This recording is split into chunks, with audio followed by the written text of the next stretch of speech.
Ne cherchez plus. Royal FM vous offre Regard sur la diplomatie. Regard sur la diplomatie est un instant de grande actualité de politique internationale. En 2 heures de temps, suivez les acteurs, experts et diplomates dans divers sujets de relations internationales. Regard sur la diplomatie vous propose aussi une chronique et la revue de presse internationale. Regard sur la diplomatie, c'est tous les mercredis entre 21h et 23h. Une présentation de Yves Modeste Ngué.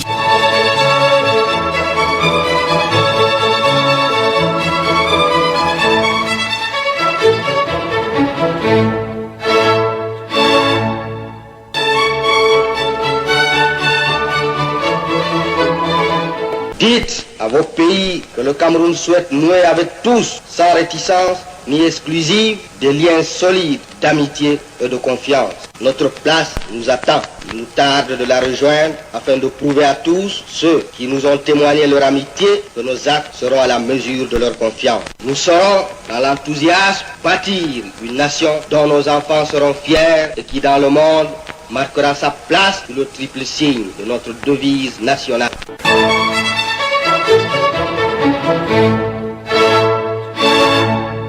Pour un pays comme le Cameroun, exportateur de matières premières, dont les coûts sont fixés sur les marchés étrangers, il serait sans doute indispensable, comme je l'ai eu souvent l'occasion de le dire, de réduire sa dépendance vis-à-vis de l'extérieur.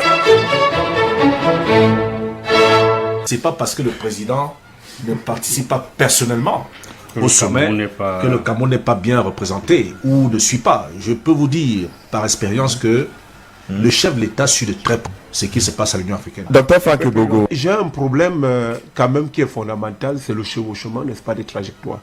Parce que l'Union africaine a reconnu que l'intégration doit se faire au niveau des sous-régions. Donc finalement, moi j'ai peur que les États soient essoufflés parce qu'il y a un engagement qui est demandé au niveau des serres qui ont été reconnus, mais également des efforts qui sont demandés pour faire marcher l'Union africaine. Le BIT caresse le gouvernement au Cameroun dans le sens du poil. Nous ne pouvons pas avoir le privilège d'avoir le bureau pays ou l'équipe technique d'appui au travail décent et que nous, au Cameroun, nous ne profitions pas. C'est vrai, la coopération est là, mais cette coopération, elle peut être améliorée à travers un certain nombre de mécanismes. Le Cameroun, c'est l'un des meilleurs pays membres de l'OIT. Et ce n'est pas dans tous les pays que le directeur général se déplace. Quand le directeur général se déplace, ça veut dire... Il y a intérêt. Je ne pense pas que c'est ça. Il y a intérêt. Nous sommes en diplomatie. Non. Monsieur le responsable du BIT, il y a intérêt. Je partage son analyse. Mais je dis quand le directeur du BIT se déplace, ça veut dire que les indicateurs sont bons.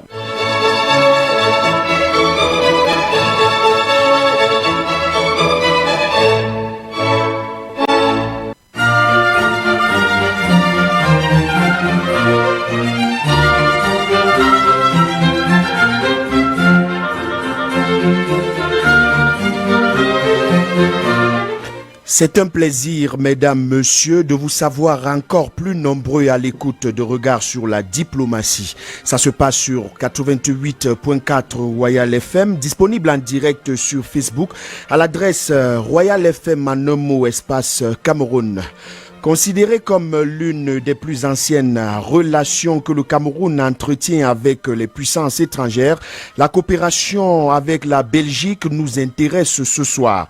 Genèse, état des lieux et surtout projection, regard sur la diplomatie, déroule le tapis rouge à la voix la plus autorisée du Royaume de Belgique au Cameroun.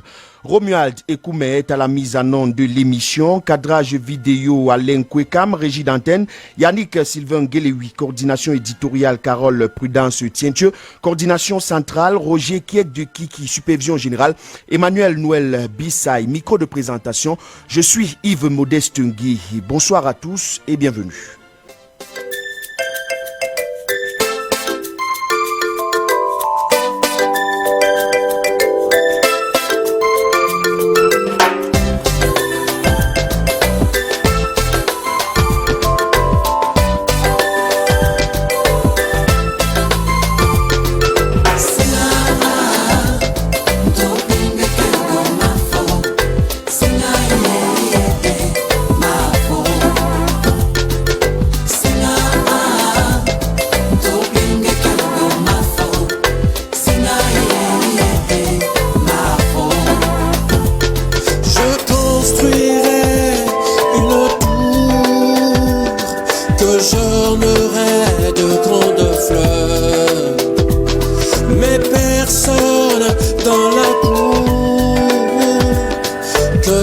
mon cœur, contre mon cœur, je ferai de toi une main.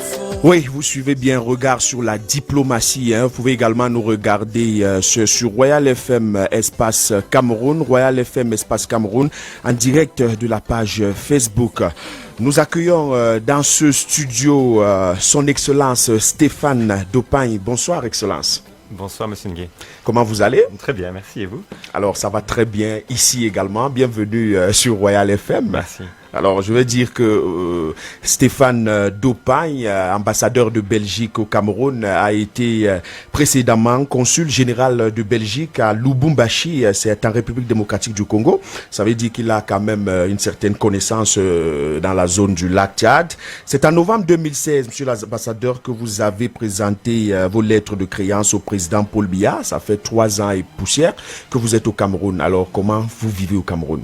Ça se passe bien? Ça se passe très bien. J'ai un travail passionnant. Les relations sont très intenses entre la Belgique et le Cameroun. Et puis Yaoundé est une ville agréable, un climat assez agréable au niveau africain, certainement meilleur que le climat que nous avons en Belgique. Je suis ici en famille, donc tout se passe très bien pour moi, merci. Et vous vivez avec la famille ici? Nous vivons en famille ici. Mes enfants ont 12 et 14 ans et sont scolarisés ici au Cameroun, tout à fait. Ça, c'est une très bonne nouvelle. Alors vous n'êtes pas seul dans ce studio. Nous sommes également là avec ceux qui nous accompagnent généralement. À côté, nous avons Ariel Noah. Vous le connaissez, il est diplômé de l'Institut des Relations Internationales. Il est également chercheur dans les questions d'intégration régionale. Bonsoir Ariel Noah.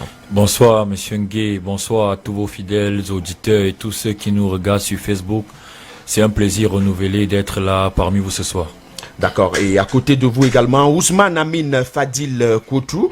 Il est chercheur en sociologie militaire, et surtout consultant sécurité défense. Bonsoir Fadil. Bonsoir Monsieur Ngué. Bonsoir Monsieur Ngué. Alors bienvenue. Et enfin Fabrice Nemi, lui il est chercheur en histoire de relations internationales et en histoire et dans les domaines de relations internationales. On a toujours tendance à confondre les deux. Bienvenue bienvenue Fabrice. Bienvenue, merci, c'est un honneur pour nous d'être là présent ce soir. Et nous adressons également nos salutations à nos fidèles auditeurs qui ont toujours eu l'amabilité de nous écouter au cours de cette émission. D'accord. Et monsieur l'ambassadeur, vous êtes donc au Cameroun depuis 3 ans. Déjà, qu'est-ce qui vous a marqué le plus depuis votre arrivée chez nous? La diversité des relations justement entre la Belgique et le Cameroun, je ne l'imaginais pas en fait. J'avais passé une bonne partie de ma carrière sur l'Afrique, mais sur l'Afrique vraiment des grands lacs, Rwanda, Burundi, RDC, vous en avez parlé. Et lorsque j'ai été nommé ici, je ne m'attendais pas à avoir une relation aussi développée entre le Cameroun et la Belgique. Et donc je suis très heureux de pouvoir un peu partager ces impressions que j'ai eues avec vos auditeurs ce soir. Et vous parlez d'une relation développée, elle date quand même depuis la période des indépendances. C'est quelque chose d'important. Alors est-ce que vous pouvez nous parler un peu des péripéties de cette relation avant d'entrer dans le fond? Oui, non, je pense que c'est une relation qui est justement restée assez stable et qui n'a pas connu tellement de péripéties. Si ce n'est peut-être malheureusement la fermeture pendant quelques années de l'ambassade de Belgique ici, mais sinon les relations ont toujours été très bonnes entre le Cameroun et la Belgique. Et le Cameroun est un pays d'Afrique centrale et c'est vrai que la Belgique a depuis de très longue date, avant même votre indépendance, des relations très étroites avec cette partie du continent, avec le continent africain en général, mais en particulier avec l'Afrique centrale, dont le Cameroun fait résolument partie.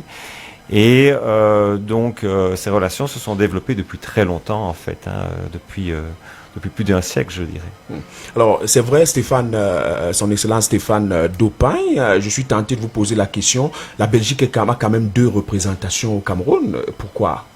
On a un consul du côté de Douala. Oui, alors nous avons effectivement une population belge qui est répartie principalement sur les 2 grandes villes du Cameroun, donc à plus ou moins égalité en termes de nombre entre Yaoundé et Douala. Et donc nous avons nommé un consul honoraire en fait à Douala, M. Van der Schuren, qui est là pour assurer le service consulaire général aux ressortissants belges et pour faciliter d'une certaine manière aussi les dossiers, la constitution des dossiers des demandeurs de visa, puisqu'il y en a beaucoup aussi au littoral qui demandent des visas pour la Belgique. Alors, Fabrice Némé, rappelez-nous un peu le contexte historique dans lequel le Cameroun et la Belgique décident de tisser des relations ensemble. Le contexte historique des relations belgo-camerounaises remonte aux années d'avant l'indépendance, notamment à travers le cadre multilatéral et un cadre bilatéral. Dans le cadre multilatéral, on constate que la Belgique, faisant partie des États européens qui ont initié la communauté économique européenne, a noué des relations diplomatiques avec le Cameroun dans le cadre de cette coopération qui liait les 18 États africains malgaches et 18 États africains et malgaches associés dans le cadre des conventions de Yaoundé qui lient maintenant l'Union européenne et l'Afrique. On constate donc que, avec la signature du traité de Rome le 25 mars 1957, la Belgique a réorienté sa politique étrangère en Afrique. Notamment, il faut se rappeler que au sortir de la Deuxième Guerre mondiale, il y a une réorientation de la politique étrangère en Afrique où le concepteur de la diplomatie belge de l'époque, Paul-Henri Spaak et Paul de Van Zinlen, il était question de mettre fin à ce qu'on appelle la diplomatie des mains libres. Vous savez qu'à l'époque, la Belgique, compte tenu de certaines faiblesses sur le plan européen, menait une diplomatie autonome et indépendante. Au vu du contexte de la Deuxième Guerre mondiale où la Belgique a été attaquée, il était question de réorienter cette diplomatie en menant cette diplomatie à travers l'Alliance atlantique, notamment l'OTAN, et à travers la construction de l'Union européenne. C'est donc lorsque le traité de Rome est signé le 25 mars 1957 que la Belgique décide maintenant de nouer des relations diplomatiques avec le Cameroun, non pas sur le plan bilatéral, avec la mise en place des ambassades, mais à travers la mise en place, l'ouverture du consulat de Douala en 1959, ceci avec l'aval de la France. Pourquoi la Belgique s'attelle à ouvrir un consulat dans la ville de Douala? Tout simplement parce que la ville de Douala représente un atout favorable pour la Belgique, parce que la ville est nantie non seulement d'un port, mais également d'un aérodrome. L'aérodrome devait donc servir d'escale stratégique pour relier Kinshasa et le Cameroun, étant donné que la France, étant donné que la Belgique s'attelait à lutter contre l'influence communiste. N'oublions pas que nous sommes à l'ère de la guerre froide. Étant donné que le Rwanda-Urundi, qui était une colonie belge, parce que la Belgique a eu à posséder ce territoire de l'Allemagne, et le Congo, il était donc question pour la Belgique de diversifier son influence en Afrique centrale en nouant dans des relations avec le Cameroun, ceci avait donc l'aval de la France. C'est donc la raison pour laquelle on a donc eu l'ouverture d'une ambassade, d'un consulat à Douala, ceci avec l'aval de la France. Étant donné qu'il fallait donc la mise en place d'une certaine réciprocité, la France a également eu à ouvrir un consulat à Kinshasa. Ça, c'était pour le cadre de le plan multilatéral. Maintenant, sur le plan bilatéral, on constate donc que, vu que le Cameroun représente un intérêt stratégique pour la Belgique, il était donc question maintenant de nouer dans des relations officielles, à travers maintenant la mise en place des missions diplomatiques qu'on appelle maintenant les ambassades, que ce soit à Yaoundé ou à Bruxelles. On constate donc que le Cameroun, qui n'a pas encore eu une indépendance totale, parce que le contexte historique nous rappelle que le Cameroun était divisé en deux parties, le Cameroun français et le Cameroun anglais. Étant donné que le Cameroun français avait déjà eu une indépendance le 1er janvier 1960 et que l'autre partie britannique devait avoir son indépendance le 1er octobre 1961.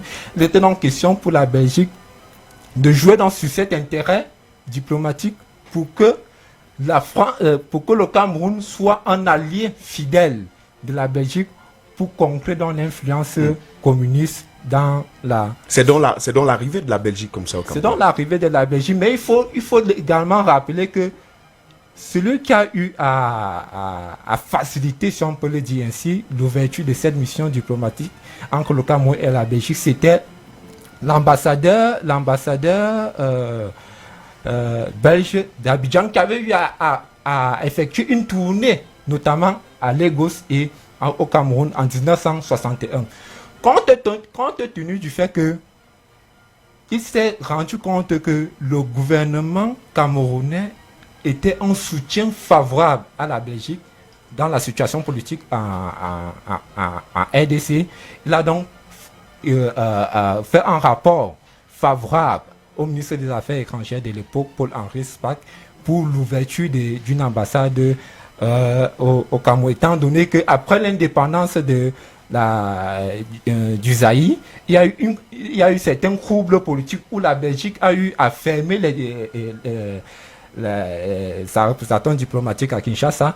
Le diplomate belge de l'époque se rendant compte que le gouvernement camerounais est contre les attitudes du gouvernement congolais, compte tenu du fait que Yaoundé reprochait à Kinshasa une certaine influence ou bien une certaine amitié entre la branche armée UP6 et le gouvernement de Patrice Émérite Lumumba, qui était accusé à tort ou à raison d'être partisan du bloc communiste. Voilà donc dans quel contexte, en 1962, il y a donc l'ouverture des deux ambassades, que ce soit à Yaoundé ou à Bruxelles, avec notamment le premier diplomate belge au Cameroun, un certain Élie Luc, et celui camerounais Vincent de Paul Aranda. Voilà donc dans quel contexte les relations diplomatiques entre le Cameroun et la Belgique ont été nouées. Très bien. Et depuis lors dont la Belgique essaye de s'investir au Cameroun, monsieur l'ambassadeur, quels sont les axes prioritaires ou même les domaines d'action de votre pays au Cameroun? Oui, ils sont très variés, très divers, hein, évidemment, puisque nous sommes maintenant à une relation vraiment, je dirais, mature. L'historien ici, monsieur, a rappelé vraiment l'origine, mais depuis lors, il y a eu évidemment beaucoup d'eau qui a coulé sous les ponts. Alors, je dirais peut-être la caractéristique la plus importante de nos relations, ce sont les échanges humains, en fait, parce que nous avons déjà premièrement une liaison aérienne directe qui relie tant Yaoundé que Douala et Bruxelles tous les jours. Donc en 6-7 heures, vous êtes à Bruxelles tous les jours de la semaine. Et ces vols sont pleins. Vous avez également le port d'Anvers qui est lié depuis très longtemps et depuis même avant 1959-1962, les dates qui ont été citées, avec le port de Douala, et qui est maintenant également lié au port de Kribi. Donc nous avons des échanges aussi maritimes qui sont très anciens, puisqu'à l'époque, lorsque les navires belges allaient vers Kinshasa ou Matadi à l'époque, ils s'arrêtaient déjà sur la côte camerounaise.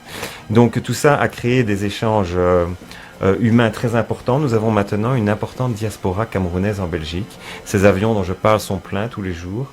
Nous estimons à 20 000 le nombre de Camerounais en Belgique, sans compter ceux qui ont acquis la nationalité belge. Mais comment vivent-ils là-bas? Alors, la caractéristique de cette communauté, c'est beaucoup d'étudiants, en fait. Nous délivrons chaque année pratiquement 1000 visas pour études à des Camerounais qui partent en Belgique pour poursuivre leurs études, hein, souvent pour des études universitaires ou post-universitaires.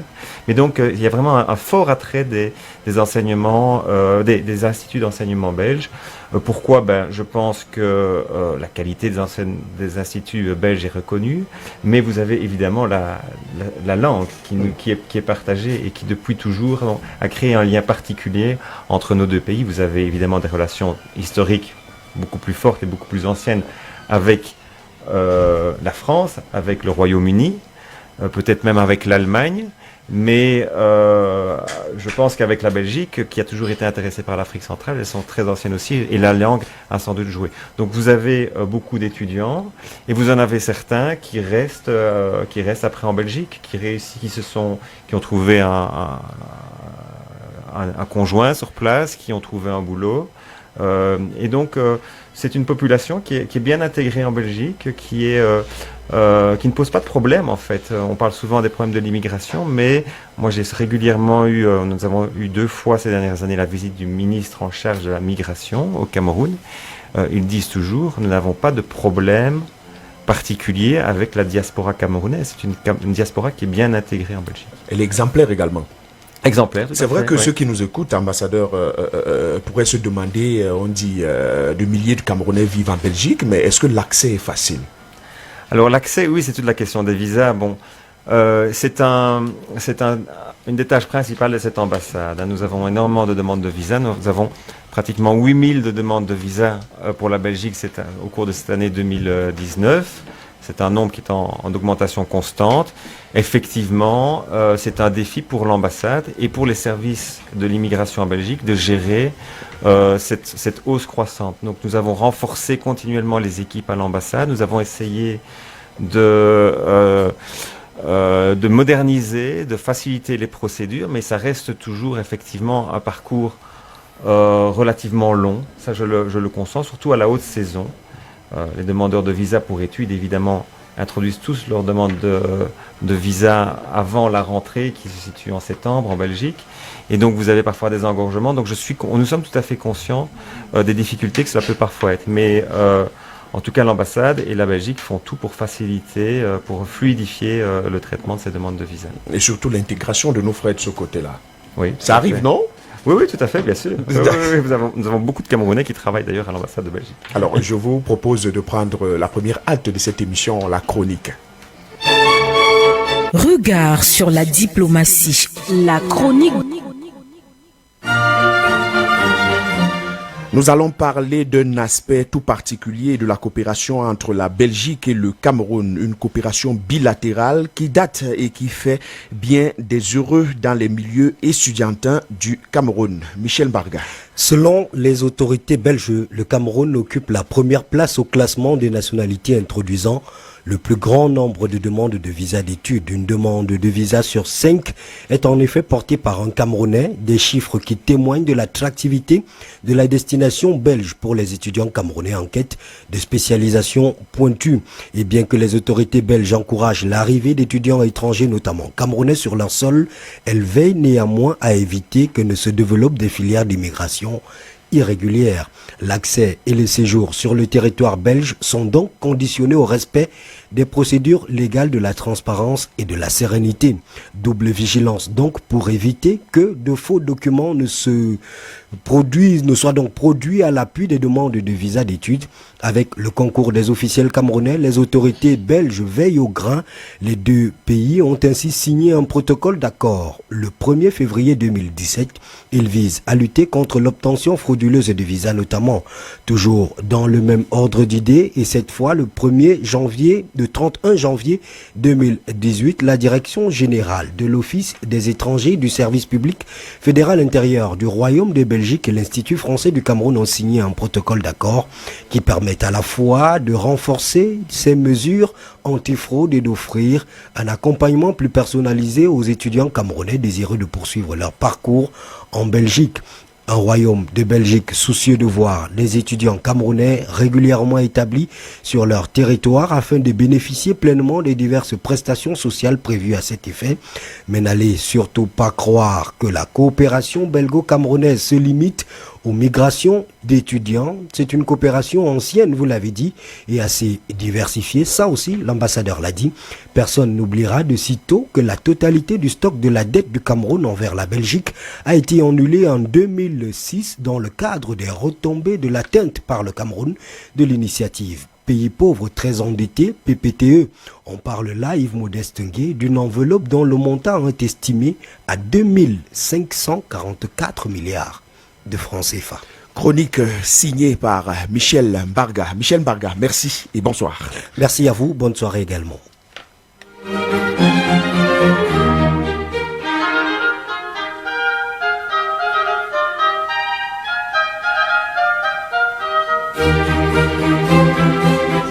À Alors, je vous ai vu prendre des notes, Excellence Stéphane Dopagne. Alors, un commentaire sur la chronique? Oui, je trouve que M. Barga était très bien renseigné. Donc, ce qu'il disait était très juste.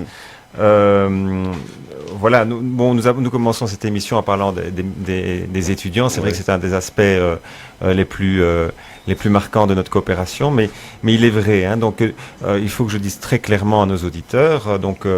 Il n'y a pas de frein qui est mis par la Belgique à cette migration et à cette migration estudiantine, si je puis dire. Ils sont accueillis vraiment ouvertement en Belgique. On a fortement augmenté le nombre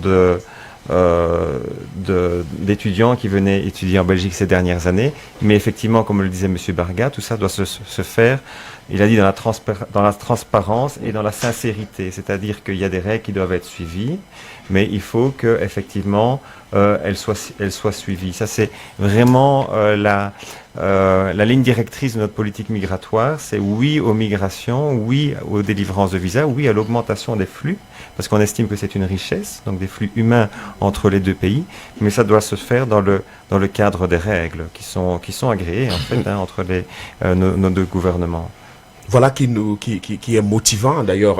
Ariel Noah, alors en dehors de cet aspect sur les études de nos étudiants et bien d'autres, quel autre aspect, domaine dans lequel la Belgique, on la ressent dans notre pays? Tout d'abord, d'entrée de jeu, j'aimerais dire que la diplomatie ou bien les rapports diplomatiques entre le Cameroun et la Belgique n'ont pas le même impact, n'ont pas la même visibilité que par exemple la coopération sino-camerounaise ou bien la coopération franco-camerounaise. Mais cependant, elle a quand même une branche de visibilité qui est, je peux dire à un moment donné, moins visible, mais qui est efficace. Vous avez cité par là, vous avez commencé à parler de la mobilité académique, là, avec les différentes bourses octroyées par le gouvernement belge pour les étudiants à l'étranger. Mais également, cette coopération qui est mutuelle, dont genre gagnant-gagnant entre les deux pays, se matérialise aussi au niveau infrastructurel. Nous avons eu la construction de l'hôpital général de Yaoundé, qui a été financé par le Royaume de Belgique. Nous avons également le financement pour l'approvisionnement en eau potable au niveau du port autonome de Kribi, toujours financé par le Royaume de Belgique. Et aussi nous avons eu au niveau de la mise en place à l'université de Tiang d'un centre universitaire. Et aussi même au niveau du centre zootechnique au niveau de Marois. Tu es également un exemple parmi lequel la matérialisation ou l'opérationnalisation de la diplomatie ou bien des rapports entre la Belgique et le Cameroun se fait ressentir. Vous avez aussi parlé là tout à l'heure, le chroniqueur a noté, a mentionné cela, lorsque le Cameroun a atteint les PPTE, le Royaume de Belgique a eu à faire une diminution de la dette du Cameroun. Donc, pour parler donc de cette coopération, nous allons dire que ce n'est une coopération bilatérale inscrite dans l'ordre des relations internationales qui joue pleinement son rôle. Quant au Cameroun ou quant à la Belgique, de savoir profiter des enjeux et des retombées de cette coopération. Alors, son Excellence Stéphane Dopagne, il a relevé un aspect très important tout à l'heure, parlant de l'approvisionnement en eau. On a vu quand même la Belgique accompagner le Cameroun dans ce domaine depuis des années déjà, mais une curiosité, c'est que le Cameroun a toujours soif. Est-ce que c'est la Belgique qui nous offre ce qui est insuffisant ou bien c'est nous qui ne capitalisons pas? Qu'est-ce qui se passe? Pourquoi les Camerounais ont soif? Oui, mais non, je pense que le domaine de l'eau, c'est un bon exemple de la coopération actuelle, effectivement. Donc depuis une dizaine d'années, nous avons une société belge ici qui exécute des contrats pour le compte de la Camwater avec un soutien belge. Donc il y a un élément don qui est donné pour permettre de diminuer la facture en fait, mais ce n'est pas un don intégral comme ça a pu être le cas à l'époque pour l'hôpital général de Yaoundé. Là, c'était vraiment à l'époque où on avait encore un énorme programme de coopération bilatérale directe. Comme des pays comme la France l'ont encore, la Belgique a arrêté cette coopération bilatérale sous forme de dons purs et simples au Cameroun depuis un certain nombre d'années. Dans le domaine de l'eau, c'est un exemple de coopération, je dirais, du 21e siècle. Le Cameroun s'est développé. Ce n'est plus la coopération développement classique qui permettra aux pays africains d'atteindre vraiment l'émergence et le niveau de développement des pays les plus avancés, mais c'est plutôt ces partenariats gagnant-gagnant, on l'a déjà dit, et donc ce mixage entre les contrats économiques et certains éléments dons qui peuvent parfois faciliter les choses. Et donc, cette société belge, ASPAC International, est active depuis une dizaine d'années dans ce pays. C'est une société qui est maintenant établie ici, qui emploie plusieurs centaines de personnes, qui n'a qu'un seul expatrié. Donc vous avez un Belge, et puis tout le reste, ce sont des ingénieurs, ce sont des techniciens camerounais qui ont étudié au Cameroun, peut-être certains en Belgique, je ne sais pas, mais la plupart au Cameroun. Il y a vraiment un transfert de technologie, et en plus de ça, donc ils exécutent des travaux dans les 10 régions du Cameroun, des chantiers pour le compte de la Camwater, dans le cadre donc du programme de développement du réseau d'eau potable qui est lancé par le chef de l'État à travers le ministère de l'eau et de l'énergie. Donc ça, c'est vraiment une décision camerounaise. Alors moi, ce que je peux vous dire, c'est qu'en 10 ans, rien qu'ASPAC, cette société belge, a déjà pu alimenter en eau plus de 2 millions de Camerounais. Donc vous pensez qu'il y a eu une amélioration? Ah oui, donc il y a eu une amélioration, mais 2 millions, effectivement. Alors elle n'est pas la seule, c'est pas la seule société qui est active dans le domaine de l'eau. Mais voilà, elle a apporté de l'eau à 2 millions. Il y a certainement encore beaucoup de personnes qui n'ont pas encore l'eau courante et l'eau potable, mais il y a un mouvement quand même qui est en marche. Et ça, je veux dire, ça, ce n'est pas la Belgique qui le fait, ça c'est l'État camerounais qui décide de faire ça et qui fait pour cela appel à l'expertise étrangère. Et donc une société belge qui a fait ses preuves et qui est régulièrement appelée à contribution. Et il est vrai, comme le disait votre collègue, que son prochain chantier, c'est Kribi. Donc c'est tout ce qui est la potabilisation de l'eau autour du port de Kribi et de toute cette ville qui va se développer autour du port de Kribi. Alors nous estimons que les Camerounais, peut-être votre déclaration pourrait rassurer les Camerounais, puisque au quotidien, vous êtes au Cameroun, vous le savez, il y a des problèmes d'eau, et lorsqu'on sait qu'il y a une nation puissante comme la Belgique qui nous accompagne dans le domaine, on se demande bien pourquoi ça ne marche pas. Alors, Excellence, à Promo 2019, il y a eu 53 entreprises belges représentées qui faisaient quand même une certaine publicité, on va le dire comme ça. Alors, ces entreprises ont leur impact dans quel domaine?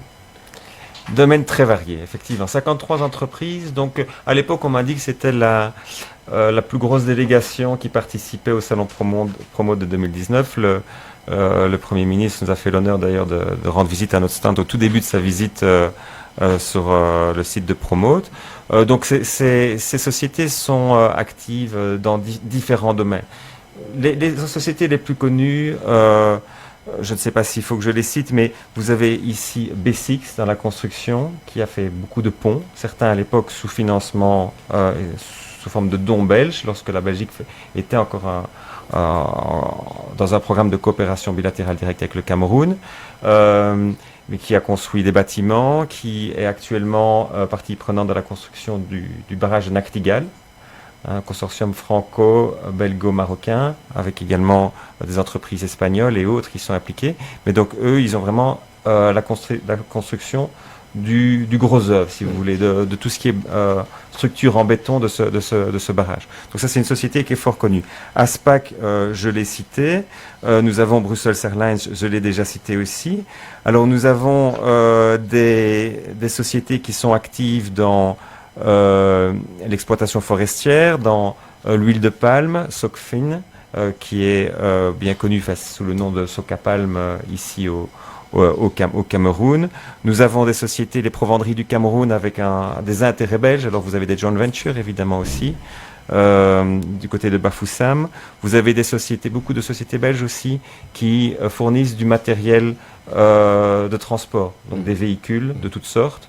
Les sociétés comme BIA, par exemple, sont bien connues auprès des exploitants de chantier ou dans le forestier. C'est très divers en fait. La caractéristique un peu des relations économiques avec le Cameroun, commerciales entre la Belgique et le Cameroun, c'est que nous avons elles sont très diversifiées. Dans le sens, en tout cas, des exportations belges vers le Cameroun, c'est extrêmement varié. Premièrement, c'est du matériel de transport. Ensuite, c'est des machines industrielles. Vous avez des produits chimiques, des médicaments, puis des produits alimentaires et du textile. Mais c'est vraiment, il n'y a pas un élément, un point qui reprend vraiment la part du lion. Ce sont des exportations très diversifiées. Dans le sens inverse, elles sont plus sectorielles. C'est principalement du bois et des produits de l'agro-industrie.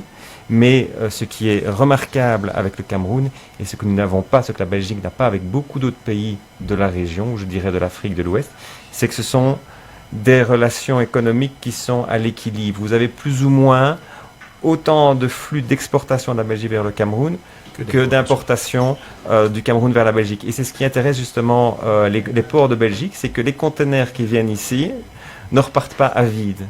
Donc vous avez parfois entre des pays une balance commerciale qui est très déséquilibrée. Entre la Belgique et le Cameroun, ce n'est pas le cas. Et ça, c'est vraiment, je pense, une des richesses de nos relations. Et dans le domaine maritime, vous l'avez évoqué un peu plus tôt, où en est-on, Excellence, avec cet accord qui a été signé avec entre le port autonome de Douala et le port d'Anvers de Belgique? Oui. On parle toujours aujourd'hui des problèmes de décongestion au port de Douala. Où en est-on? Oui. Alors effectivement, un accord a été signé il y a 2 ans entre le port d'Anvers et le port de Douala. Un accord a été également signé depuis avec le port de Kribi. Donc le port d'Anvers est le principal port européen de commerce avec l'Afrique occidentale. Il y en a peu qui le savent, mais c'est le principal port même pour le commerce avec la France. Si vous prenez n'importe quel port français pris séparément, Le Havre, Marseille, Toulon, chacun séparément importe ou exporte moins de marchandises entre le Cameroun et la France qu'entre ce que Anvers fait avec des marchandises françaises. Donc c'est vraiment un port très important parce que historiquement, je vous le disais tout à l'heure, le port d'Anvers a développé ses relations avec l'Afrique centrale et avec la RDC, le Congo à l'époque, et ils ont pris l'habitude de faire du cabotage, de s'arrêter dans les différents ports qui étaient établis sur la façade atlantique du continent africain. Et donc ces relations se sont intensifiées, et donc il est très important pour le port d'Anvers, pour son développement futur, pour qu'il reste compétitif et un port important, de consolider ses relations avec les ports africains. Vous savez, la concurrence est de plus en plus grande. Nous avons maintenant la Chine, nous avons l'Amérique latine, le Brésil, que vous avez reçu sur votre plateau. Nous avons les ports européens aussi qui se développent. Nous avons des ports marocains qui se développent, qui pourraient aussi capter une partie du trafic vers l'Europe. Donc le port d'Anvers est très intéressé par le développement et par ces relations qu'il entretient avec les ports camerounais. Alors, ce MOU donc, est cet accord de coopération entre ces ports porte sur différentes choses, mais notamment sur des formations de nouveau. Donc nous avons, et ça c'est déjà mis en œuvre, nous avons régulièrement des agents portuaires de Douala et de Kribi qui vont suivre des formations en Belgique. Donc, comme pour les étudiants, il y a vraiment un effort de formation qui se fait en Belgique pour les apprenants camerounais. D'accord. Alors, Fadil Kotou, vous pensez, avec cette donnée, que la Belgique appuie le volet économique camerounais? Effectivement, M. Ngué, la Belgique appuie le volet économique camerounais. Je crois que vous l'avez bien entendu. Le Cameroun a sa particularité dans la coopération avec la Belgique. Vous avez suivi évoquer le port d'Anvers. Vous allez constater que la plupart des véhicules, par exemple, qui sont importés, partent toujours d'Anvers. Vous allez rencontrer partout dans la rue et vous allez vous rendre aussi compte que le Cameroun importe beaucoup de véhicules donc venant de ce côté. Parfois même vous avez acheté un véhicule d'occasion en Allemagne, mais c'est en Belgique, donc l'on va embarquer. L'embarquement se fait généralement en Belgique. Bon, je ferai aussi une autre lecture de cette coopération avec la Belgique, plus précisément du point de vue stratégique. La Belgique en Europe est un pays très très stratégique en raison de sa situation aussi géographique. Généralement, on a souvent dit que c'est le plus petit pays peut-être de l'Union européenne, mais qui est un pays très puissant, qui est un pays très fort en raison de ses atouts, en raison de ses ouvertures. C'est d'ailleurs le siège de l'Union. Effectivement, ça veut donc dire quoi? Ça veut donc dire que si le Cameroun entretient une relation, une coopération avec la Belgique depuis des années, le Cameroun pourrait en bénéficier autant si donc, ils exploitaient les mêmes potentialités que la Belgique essaie d'implanter dans l'Union européenne.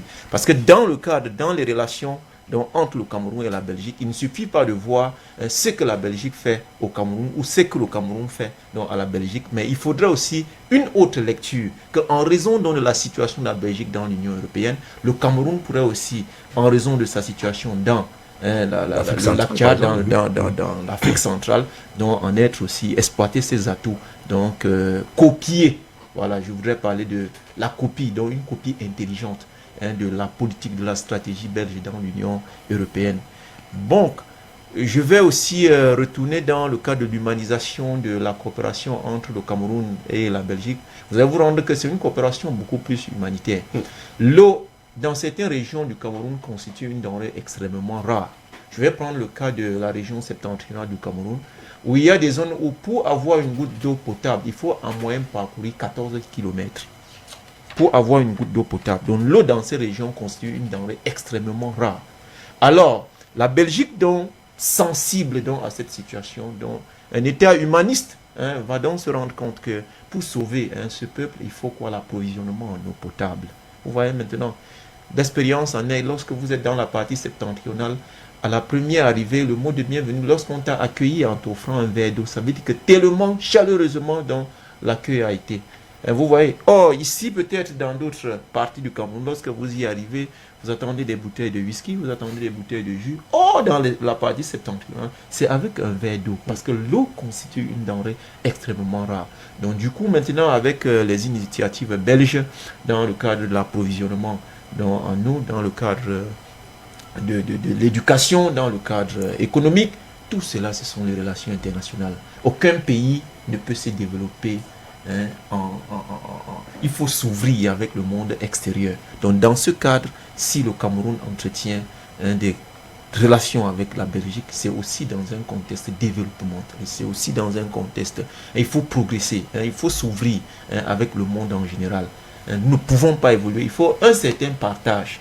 Vous avez suivi Excellence dit que lorsque les conteneurs en provenance de la Belgique sont au Cameroun, donc ces mêmes conteneurs ne retournent pas donc, à vide. Ça veut donc dire que quelque part les produits camerounais sont aussi utilisés. Sauf qu'à ce niveau, il y a une petite curiosité, le flux.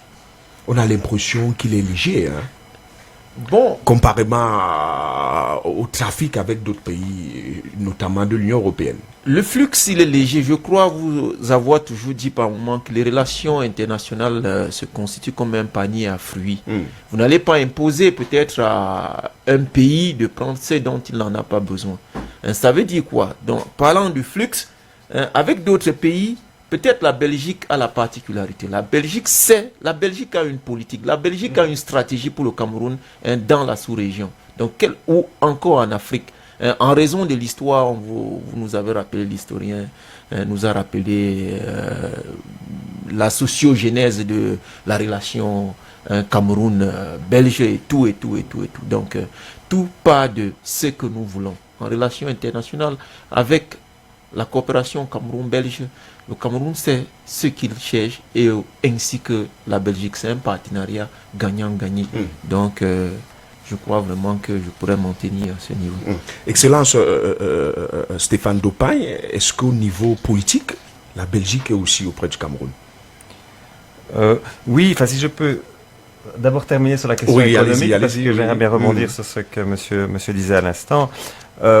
Oui, évidemment, la Belgique n'est ni la France, ni la Chine, ni sans doute le Royaume-Uni, mais je crois qu'on est déjà plus à un niveau comparable de celui du Royaume-Uni. Donc je parle en termes d'échanges commerciaux, justement en raison de ces liens. Le port, comme vous le disiez, d'Anvers, par lequel transitent des marchandises qui ne sont pas nécessairement fabriquées en Belgique, comme vous donniez l'exemple des véhicules. La Belgique a exporté en 2018 pour 320 millions d'euros de marchandises vers le Cameroun. Donc ça fait plus ou moins 200 milliards de francs CFA. Je ne connais pas exactement le chiffre global du commerce extérieur du Cameroun, mais ça nous place quand même parmi les États individuels, parmi un des premiers fournisseurs du Cameroun. On est de nouveau très loin derrière la Chine, très loin derrière la France, mais ce ne sont pas, au niveau européen, nous devons être peut-être le 3e ou 4e fournisseur du Cameroun. Et c'est la même chose dans le sens inverse, puisque je vous disais, bon, l'année passée, les exportations belges avaient davantage augmenté que les importations, que les exportations camerounaises. Mais en gros, la balance commerciale est à l'équilibre. Donc c'est pareil pour les exportations camerounaises. Nous sommes un des premiers clients au niveau européen. Donc je crois qu'il ne faut pas être trop modeste sur ce plan-là, mais au niveau commercial, vraiment, les échanges sont très importants entre nos deux pays. Niveau politique, oui. Alors niveau politique, tout va ensemble. Les relations donc sont bonnes entre nos deux pays, très bonnes, je dirais même. Nous avons des entretiens très régulièrement. Il se passe évidemment déjà à mon humble niveau ici à Yaoundé. Je rencontre très régulièrement les autorités camerounaises, le MINREX, mais les autres ministres dans les domaines dans lesquels nous avons des relations de coopération, et ils sont très variés comme je le disais, mais nous avons des entretiens au niveau politique très régulièrement aussi. Donc nos ministres des Affaires étrangères se rencontrent sans doute en moyenne une fois par an. Le ministre, son Excellence, le jeune Mbella a rencontré encore le ministre Didier Reynders le 30 octobre ou le 31 octobre à Monaco, en marge de la conférence ministérielle de la francophonie. Donc il était venu en Belgique en 2007. Nous avons eu l'année passée notre directeur Afrique qui est venu ici. Donc nous échangeons régulièrement. C'est une relation qui se fait vraiment d'égal à égal. Elle est d'égal à égal au niveau économique, mais elle est d'égal aussi au niveau politique. Donc nous venons et nous essayons de nous comprendre et nous parlons franchement des frictions qu'il y aurait ou des problèmes qu'il y aurait entre les deux pays, mais franchement, il y en a pas, ou en tout cas quand il y en a, ils sont très rapidement aplanis. Nous avons vraiment une relation de confiance, je pense, entre nos pays. Alors au niveau politique, donc ça se manifeste par un soutien régulier, par exemple aux candidatures des deux pays dans les enceintes internationales. Nous avons reçu, et ça nous en avons été très reconnaissants, le soutien du Cameroun à la candidature belge pour siéger au Conseil de sécurité des Nations Unies pendant les années 2019-2020. Donc nous sommes actuellement avec le soutien du Cameroun et nous essayons alors en échange, parler régulièrement des sujets qui peuvent intéresser le Cameroun et qui sont à l'agenda des Nations Unies, du Conseil de sécurité en tout cas. Donc nous avons des échanges intenses, mais à nouveau qui ne sont pas comparables avec certains autres pays très actifs, plus actifs encore que la Belgique dans la région. En tout cas, nous ne sommes pas là pour la comparaison, mais Excellence, le Cameroun traverse parfois certaines situations compliquées. On l'a vu avec la crise dans le Grand Nord, la crise contre Boko Haram. Qui était touchée par Boko Haram. Nous avons donné plusieurs millions d'euros chaque année en matière d'aide humanitaire qui était principalement donc dirigé vers ces régions-là. Actuellement, récemment, nous avions encore un projet qui était financé, qui était exécuté plutôt, mais financé par la Belgique, exécuté par la FAO en faveur des ménages touchés par la crise de Boko Haram. Dans le nord-ouest et le sud-ouest, nous sommes dans une crise qui est plus jeune, à propos de laquelle nous avons beaucoup échangé aussi avec les autorités. Vous savez, le Cameroun est un pays bilingue, la Belgique aussi, la Belgique est même trilingue, et vous êtes bien plus que bilingue puisque vous avez plusieurs langues autochtones, si je puis dire, qui s'ajoutent au français et à l'anglais. Donc nous avons proposé notre assistance en termes d'expérience, de vie et de coexistence des communautés. Nous avons eu des échanges à ce sujet-là, notamment avec la Commission nationale pour la promotion du bilinguisme et du multiculturalisme. Nous avons parlé avec les autorités, nous avons eu des visites ici sur place, donc d'autorités belges. Mais l'aide humanitaire jusqu'à présent dirigée vers les régions du nord-ouest et du sud-ouest s'est faite uniquement dans un cadre européen. Donc il y a par exemple en 2019, il y a 4 millions d'euros d'aide humanitaire de l'Union européenne via ECHO qui sont ciblés sur le NOSO. La Belgique finance une partie de cette aide. Donc il n'y a pas eu d'aide spécifiquement belge axée sur cette région à ce sujet jusqu'à présent. Et par rapport toujours à cette crise-là, il y a eu convocation du grand dialogue national sur place ici par le chef de l'État. Il y a eu des résolutions. Alors, que pense la Belgique que vous représentez au Cameroun de ce grand dialogue national et ces résolutions? Bon, tout d'abord, comme je le disais, nous avons des relations vraiment d'égal à égal avec le Cameroun et donc nous ne nous permettons pas de leur dire ce qu'il faut faire ou même de leur dire ce que nous pensons. Mais avez-vous l'impression que vos propositions ont été intégrées dans ce voilà, nous parlons régulièrement, mais c'est toujours, je veux dire, il n'y a pas d'ingérence du tout. Nous n'essayons pas d'imposer des solutions au Cameroun.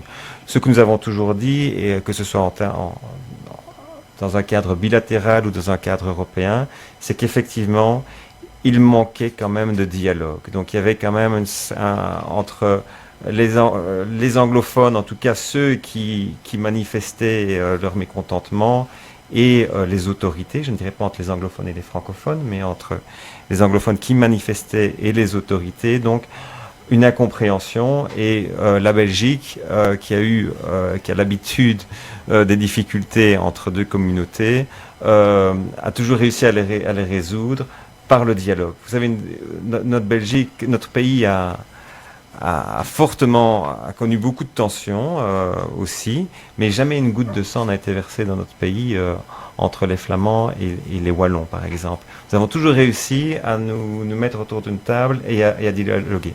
Donc nous étions vraiment en faveur d'un dialogue. Nous l'avons dit à plusieurs reprises et nous avons été très heureux lorsque nous avons appris ce discours du chef de l'État au mois de septembre, convoquant un grand dialogue national à très court terme. Alors ce grand dialogue a permis premièrement, je pense, j'ai assisté à l'ouverture et à la fermeture, j'ai suivi ça de très près, je pense qu'il a permis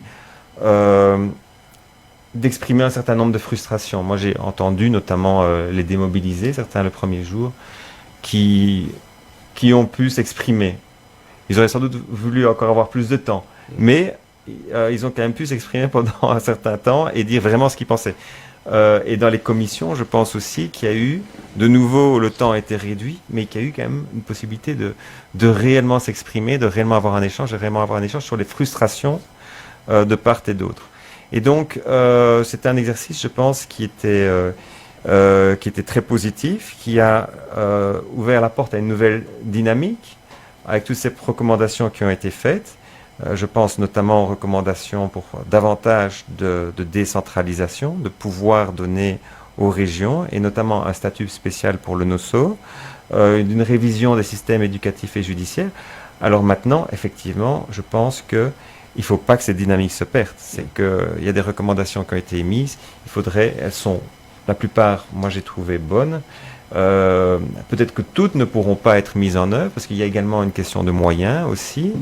Et puis il faut réfléchir ce ne sont pas des décisions qui se prennent à la légère, mais je pense qu'il faudrait rapidement maintenant une mise en œuvre de ces recommandations, en tout cas de certaines, et une mise en œuvre ambitieuse, pas à minima, une mise en œuvre qui aille dans un certain, qui aille assez loin dans les choses. Donc rapidement, je pense que il serait bien qu'il y ait une communication. Maintenant, le dialogue a pris fin il y a près de 2 mois. Ou il y a 2 mois exactement, ce serait bien de continuer, de communiquer. Le dialogue n'est pas un exercice de 5 jours. Le dialogue doit continuer et ça passe par la communication aussi. Et je pense aussi, si je peux me permettre humblement, mais ce sera aussi une question de moyens. Donc il faudra non seulement mettre les choses en place, mais prévoir les moyens aussi pour mettre en œuvre ces recommandations. C'est peut-être le plus difficile à faire comprendre aux contestataires, entre guillemets, que le Cameroun a quand même besoin de moyens également pour passer à l'implémentation de ce qui est voulu. Oui, tout à fait. Mais bon, les moyens, vous savez, je crois qu'il faut amorcer la pompe à un moment. Il faut quand même, si on est sincère, il faut mettre les moyens. Je sais bien que les pays sont tous confrontés à des difficultés budgétaires, certains plus que d'autres encore. On connaît le contexte des dernières années marqué par la chute des cours de certaines matières premières, notamment du pétrole. Mais voilà, je crois qu'il faudra quand même montrer qu'on est sincère avec la volonté d'apporter une solution durable à la crise qui était celle des 3 dernières années. Et alors, la communauté internationale sera prête à également accompagner. Donc, je veux dire, le Cameroun n'est pas tout seul. Le Cameroun est un pays très important pour la stabilité de la sous-région. Un pays, je vous dis, un des principaux partenaires de la communauté internationale en tant que tel dans la région, a toujours eu un rôle très, apaisant en fait. C'est un pays qui n'a pas connu de guerre depuis l'indépendance. C'est un pays qui, quand les pays voisins connaissaient des problèmes, qui absorbait les réfugiés. Vous savez, on a parlé tout à l'heure, on en parlera peut-être encore, les migrations. Moi, ce qui m'a le plus choqué au Cameroun, c'est son accueil. C'est l'accueil réel des populations locales, et les autorités accueillent sans en faire réellement de problème les populations venant du Nigeria, venant de RCA, venant également du Tchad. J'ai visité le camp de Minawao dans l'extrême nord. J'ai été voir les autorités locales des villages aux alentours. J'étais quand même étonné par le peu de difficultés qu'ils avaient eu pour accepter ça et l'accueil. Donc c'est un pays qui est très important parce que justement c'est un pays stabilisateur pour toute une sous-région qui n'est quand même pas si stable que ça. Et donc la communauté internationale, pour revenir au grand dialogue et à la mise en œuvre de ces recommandations, je pense sera tout à fait là pour accompagner, pour aider le Cameroun à les mettre en œuvre. Et la Belgique va aider et accompagner le Cameroun dans ce sens. Alors bon, de nouveau, on revient au problème récurrent et le fait que le Cameroun n'est pas un pays partenaire de la coopération développement belge. Ça, on pouvait encore un peu approfondir le sujet. On a décidé à un certain nombre d'années de réduire le nombre des pays partenaires de cette coopération à 14. Ce sont les pays les plus fragiles, les plus pauvres que nous avons choisis. Pratiquement tous africains, plus la Palestine. Le Cameroun n'en fait pas partie. Il paye un peu le prix de son propre développement, en fait. C'est déjà un pays à revenu intermédiaire. Et la Belgique a décidé de ne soutenir que des pays, les plus pauvres. Oui, les plus pauvres. Mais effectivement, non, la Belgique accompagnera comme elle le peut. Et de toute façon, il ne faut jamais l'oublier.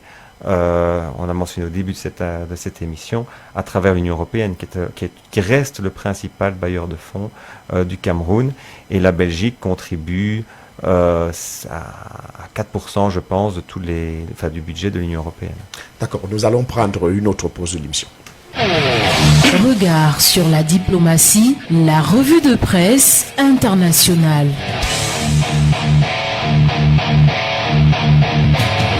L'actualité internationale est marquée ces dernières heures par des interrogations de plusieurs tabloïds sur le sort réservé aux Africains pour le Ballon d'Or France Football. Mais il y a surtout le dernier hommage de la presse internationale aux 13 militaires français tombés au Mali la semaine dernière. Vous signez comme tous les mercredis la revue de presse internationale. Jean-Marie Anaba, bonsoir. Bonsoir Yves Modeste Ngué. Avant-hier lundi, la France a rendu un hommage national à ces 13 militaires tués au Mali, dont les corps ont été rapatriés dimanche dernier et exposés sur l'esplanade des Invalides. Le président français Emmanuel Macron et son homologue malien Ibrahim Boubacar Keïta ont assisté à la cérémonie. Le Point Afrique note que la venue du président malien à cette cérémonie a engendré des critiques acerbes contre lui, pas seulement à cause des soupçons contre la France. Le reproche qui revient souvent, c'est la différence de traitement entre les défunts soldats maliens par rapport à leurs camarades français. À Paris, le gouvernement a donc réservé des obsèques nationales à ces soldats et au Mali rien. En tout cas, estime pour sa part le pays à Ouagadougou, Pour Ibeka, participer à l'hommage à Paris relevait d'un devoir de gratitude vis-à-vis de la France. La France, qui plus que toute autre puissance étrangère, est fortement impliquée dans la lutte contre le terrorisme au Sahel, même si malheureusement, elle est comme qui dirait payée aujourd'hui en monnaie de singe. En effet, précise le quotidien burkinabé, pendant que les uns accusent la France de chercher à faire main basse sur les ressources minières des pays frappés par le terrorisme, d'autres la soupçonnent d'être de mèche avec les groupes armés dont elle tenterait de protéger certains leaders. Pour Jeune Afrique, si le pillage colonial suffisait à faire la fortune d'un État, le Portugal serait infiniment plus riche que l'Allemagne. En fait, poursuit l'hebdomadaire panafricain, en Afrique comme ailleurs, la France défend ses intérêts sans état d'âme, à l'instar de tous les autres partenaires du continent, et voir sa main à l'œuvre derrière le moindre soubresaut de politique intérieure revient à lui prêter des pouvoirs qu'elle n'a pas, si ce n'est ce que les dirigeants africains lui concèdent encore. Mais l'Afrique est-elle maudite? Sinon, pourquoi le ballon d'or échappe toujours aux Africains? Question de Le Monde Afrique ce mercredi. Lundi, pour la 6e fois, c'est l'Argentin Lionel Messi, élu par un panel mondial de journalistes, qui a remporté le ballon d'or France Football. En lice, le Sénégalais Sadio Mané a terminé à la 4e place, derrière son coéquipier néerlandais Virgil van Dijk, 2e, et le Portugais Cristiano Ronaldo, 3e. Pourtant, relève le tabloïd, cette année, Mané incarnait les meilleures chances africaines de bousculer Messi et Ronaldo, lesquels se partagent les titres depuis 2008. L'Afrique aurait lâché ses fils selon le quotidien Enquête au Sénégal. Si les autres prétendants au titre ont obtenu le soutien de leurs continents respectifs, ce n'est pas le cas pour les Africains qui ont été dévancés dans leur propre fief. En effet, précise le journal, sur les 690 points mis en jeu en Afrique, le cumul de Mané et Salah, 179 points, ne fait même pas le tiers des votes. C'est vrai, déplore également l'observateur Palga au Burkina Faso, l'Afrique n'a accordé que 24% au sacre de Mané. En un mot, comme en mille, au-delà de la subjectivité du vote, c'est une sorte de jalousie entre Africains dont le Sénégalais est victime. En France, le journal La Nouvelle République annonce un pays en panne dès demain jeudi, au motif de la grève contre la réforme des retraites. Quelle forme prendra le mouvement? Quelle intensité? Et plus encore, quelle durée? Des questions de l'Est républicain, et c'est tout l'enjeu des jours à venir. À mercredi.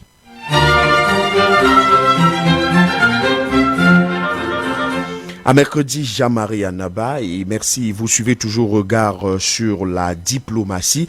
Alors, Excellence Stéphane Dopagne, est-ce que vous remarquez des entraves dans le cadre de la coopération qui lie la Belgique au Cameroun? Oui, non, des entraves, enfin, des choses qu'on souhaiterait améliorer certainement. Je crois que les relations sont très bonnes, comme je vous le disais. Les échanges humains continuent à augmenter. Le commerce augmente.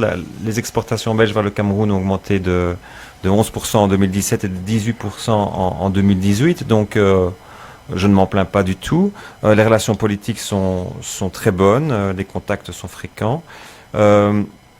Mais bon, voilà, on peut toujours effectivement, et il faut être ambitieux, il faut essayer toujours d'améliorer les choses. Alors, les domaines dans lesquels moi j'essaye humblement, et je pousse la Belgique à essayer d'encore améliorer, ou en tout cas de lever les entraves, donc c'est principalement concernant de nouveau ces demandes de visa. Donc nous avons chaque année un nombre croissant de demandeurs de visa. Et comme je vous le disais tout à l'heure, ça pose des problèmes organisationnels importants, non seulement à l'ambassade, mais également au service, l'Office des étrangers en Belgique, qui traite, qui prend la décision finale d'octroi des visas. Nous devons simplement augmenter les effectifs, nous devons parfois moderniser les procédures. Tout simplement, par exemple, nous avons il y a 2 ans introduit un formulaire en ligne, c'est-à-dire que plutôt que de venir à l'ambassade et où on prenait manuellement les données des demandeurs. Dorénavant, ils s'introduisent ça eux-mêmes sur Internet, sur un formulaire en ligne. Ça nous a permis de gagner du temps. Donc vous voyez, ce sont toutes des choses comme ça qu'on essaye d'imaginer pour améliorer, pour faciliter, pour pouvoir traiter davantage de demandes. Nous avons introduit également Campus Belgique, on en a parlé tout à l'heure aussi. Campus Belgique, c'est une procédure supplémentaire peut-être, oui, pour les étudiants, mais ça leur permet de quand même mieux être renseignés sur ce qu'ils vont aller, sur ce qu'ils vont, les études, ce qui les attend en Belgique en fait. Vous savez, quand vous avez étudié ici au Cameroun, vous avez 18 ou 22 ans, vous allez en Belgique pour la première fois pour la plupart, vous ne vous rendez pas du tout compte, mais l'enseignement est quand même fort différent là-bas qu'ici. Alors on essaye de voir s'il y a une bonne adéquation entre ce que vous avez suivi et ce que vous allez suivre en Belgique, parce que parfois vous prenez une décision qui n'est pas du tout basée sur une continuité de cursus, parfois sur des mauvais renseignements. Donc ça permet aussi quand même de limiter peut-être par après les échecs scolaires, les échecs de parcours qui sont malheureux, d'autant plus quand vous êtes loin, comme ça que ce n'est pas facile, que vous avez investi du temps et de l'argent. Donc en matière de visa, on essaie toujours de moderniser les procédures, de faciliter. Je ne dis pas que... cette année-ci, on a réussi à réduire fortement les délais d'attente, mais il reste encore des problèmes, notamment à Bruxelles, le délai de traitement est trop long. Mais on réfléchit constamment à améliorer le service en matière de visa. Un autre défi, toujours en matière de visa, c'est la fraude documentaire. Je crois que c'était très brièvement abordé tout à l'heure, mais nous avons quand même encore beaucoup de pièces, de documents qui sont produits à l'appui d'une demande de visa qui sont des faux documents.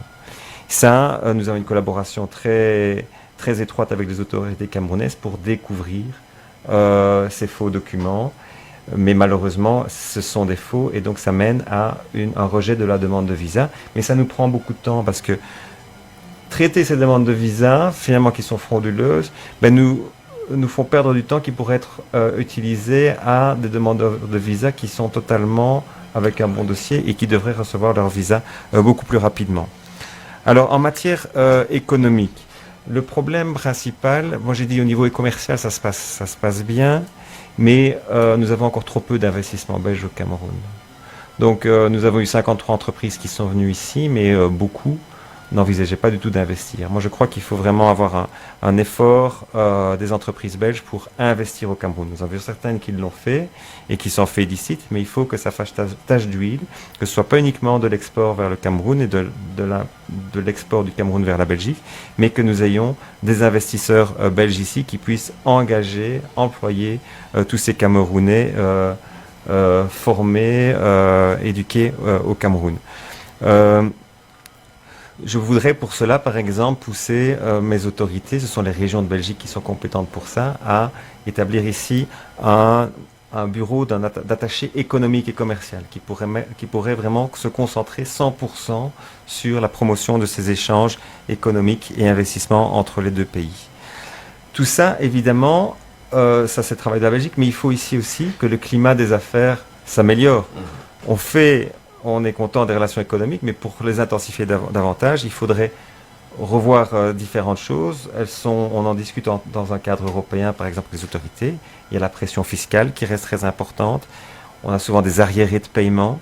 Il y a des problèmes de logistique. Les infrastructures en termes de logistique ne sont pas encore totalement au niveau de certains pays concurrents dans la région, en Afrique.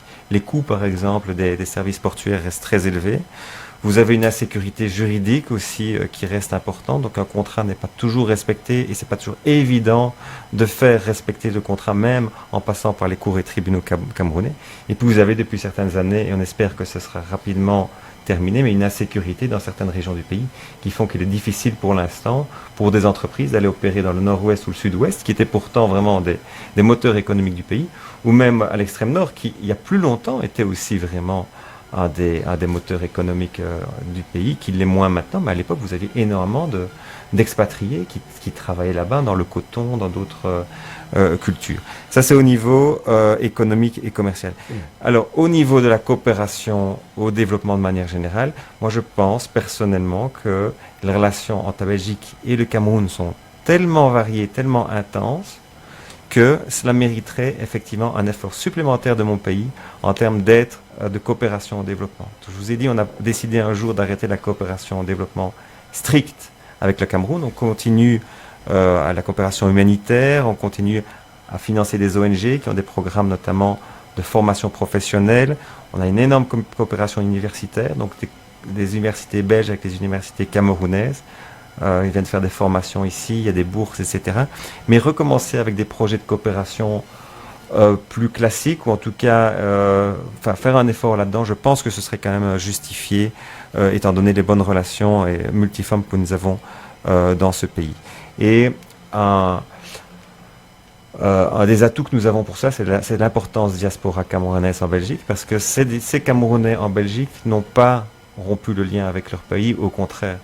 Moi, je reçois souvent ces Camerounais lorsqu'ils sont de passage au pays, où certains d'entre eux ont acquis la nationalité belge, mais ça reste la diaspora camerounaise. Vraiment énormément veulent revenir ici, aider leur pays, que ce soit au niveau économique, que ce soit au niveau académique, donc formation de nouveau ou autre. Je crois qu'on doit vraiment capitaliser là-dessus. Et là, je voudrais revenir sur une des recommandations qui a été faite lors du grand dialogue national, c'est la double nationalité.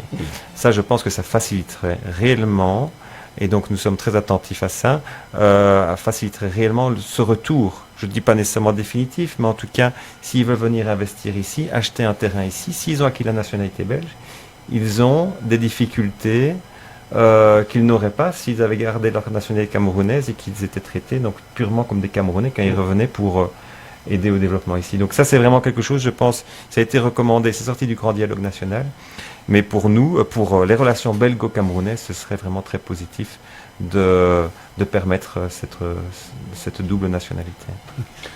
Plusieurs problèmes relevés là, Fadil Kotou, il y a eu quand même assez de problèmes relevés là.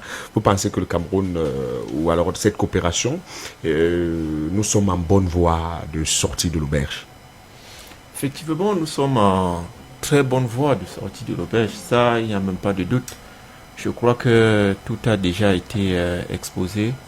Et je me dis que en observant et en prenant aussi, en mettant aussi en œuvre, en opérationnalisant tout ce dont nous avons conçu bien avant, je me dis que le Cameroun est en voie de sortie de toutes ces crises. Et il faudrait aussi noter que ces crises aussi résistent donc pour plusieurs raisons. Il y a plusieurs raisons qui expliquent la résilience peut-être de la menace aussi Boko Haram dans la partie septentrionale du Cameroun. Et parmi donc ces facteurs de résilience, on a remarqué qu'il y avait le facteur politico-militaire où on avait besoin d'assistance aussi. Le Cameroun en avait besoin d'internationaliser sa stratégie donc, contre Boko Haram. Et nous nous sommes aussi rendus compte que à un certain moment de l'histoire, la doctrine de défense camerounaise, bien évidemment, est la défense populaire. Et dans cette défense populaire, le type d'ennemi Boko Haram n'avait pas été défini dans notre doctrine de défense en 1979, éditée en 1980. Ça veut dire que quelque part, on n'était pas préparé donc, à la lutte contre le terrorisme parce qu'on s'attendait, on a longtemps donc, cru avoir affaire à un ennemi au potentiel matériel militaire supérieur donc, à nous et encore à un ennemi au potentiel militaire inférieur ou égal à nous. On n'avait pas pensé on n'avait pas pensé avoir affaire à une menace de type terroriste ou asymétrique pour pouvoir maintenant réadapter nos forces. Et du coup maintenant avec ces nouvelles menaces, on pourra dire que ces nouvelles menaces ont frappé le dispositif de veille camerounais en matière. Ces nouvelles menaces ont frappé le dispositif de veille sécuritaire camerounais. Donc, en ceci que, qu'est-ce que je voudrais qu'on comprenne. Donc, on ne s'est pas adapté. Donc, nos forces de défense, par exemple, n'étaient pas adaptées donc, à la lutte contre le terrorisme. Mais il y a des menaces qui ont existé bien avant donc, ce terrorisme. Mais il y a eu des menaces qui ont existé bien avant le terrorisme. Donc on pourra dire que Boko Haram n'était pas prévu, mais était prévisible. Et aussi, Boko Haram continue aujourd'hui à résister en raison aussi du climat. Les adeptes de Boko Haram maîtrisent vraiment le climat qui est extrêmement chaud. Nos forces de défense à un certain moment n'ont pas été habituées à mener des combats dans des zones aussi sahéliennes qui chauffaient effectivement. Il y avait aussi un problème au niveau des voies, des infrastructures, donc là qui nous ont plusieurs fois échappé, donc qui explique aujourd'hui la résilience de Boko Haram. Donc je me dis aussi que vous avez vu avec la coopération, vous avez vu le financement de l'Union européenne. Je crois que son Excellence a relevé cet aspect. L'Union européenne finance aussi, l'Union européenne est près aux côtés du Cameroun dans le cadre de la lutte contre ces différentes menaces. Et Fabrice Némi, le Cameroun concrètement apporte quoi dans la relation avec la Belgique, ou alors devrait s'activer principalement dans quel levier? Non, la coopération... Rapprochez-vous du micro, oui, voilà. La coopération belgo-camerounaise a de ceci de particulier que elle se manifeste dans le cadre de la construction de la Belgique des relations qui devraient lier l'Union européenne à l'Afrique. Or, le Cameroun, faisant partie des États africains qui ont eu à nouer des relations avec l'Union européenne, devrait donc beaucoup plus s'articuler ou bien devrait beaucoup plus porter attention à la coopération qui lie dans les États africains et particulièrement le Cameroun à l'Union européenne, étant donné que la Belgique ici est un État fondateur de la construction européenne, notamment avec la communauté européenne économique et le RATOM, qui sont nés à travers le traité de Rome le 25 mars 1957. Dans le Cameroun, devrait donc beaucoup plus porter une attention particulière sur le volet des relations qui lient les États africains avec l'Union européenne, notamment ce qu'on appelle trivialement les accords de coopération économique, les ACP. Donc le pays doit capitaliser, c'est ça?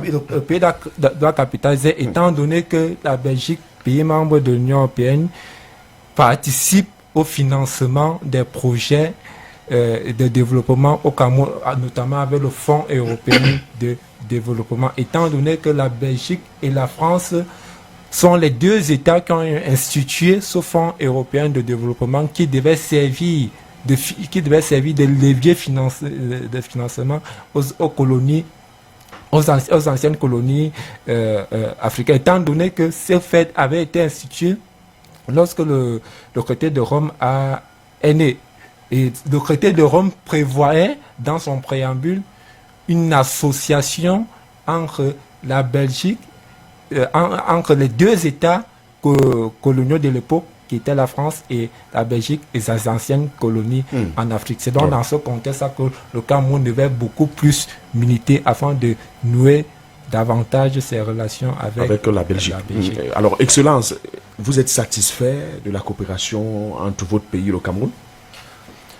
Oui, comme je vous disais, moi, en venant ici il y a 3 ans, je ne m'attendais pas à avoir des relations aussi diversifiées, aussi intenses. Donc, moi, je me suis efforcé pendant les 3 premières années de mon mandat, il m'en reste encore une à les faire fructifier. Il y a des choses, je les ai déjà un peu citées, il y a des aspects sur lesquels je pense qu'on peut encore progresser. Mais je pense non. Premièrement que la Belgique, vos auditeurs me contrediront peut-être, mais que la Belgique jouit quand même d'une relativement bonne image ici. La preuve en est tous ces Camerounais qui souhaitent aller étudier en Belgique, tous ces Camerounais qui sont dans les avions de Brussels Airlines pour la Belgique. Moi, je pense que voilà, il y a une relation apaisée entre un pays d'Europe et un pays d'Afrique. C'est ce que nous avons ici. Ça, je suis très heureux de ces bonnes relations. Mais évidemment, il ne faut pas être trop autosatisfait. Il faut toujours viser mieux, évidemment. Et qu'est-ce qui est projeté, Excellence?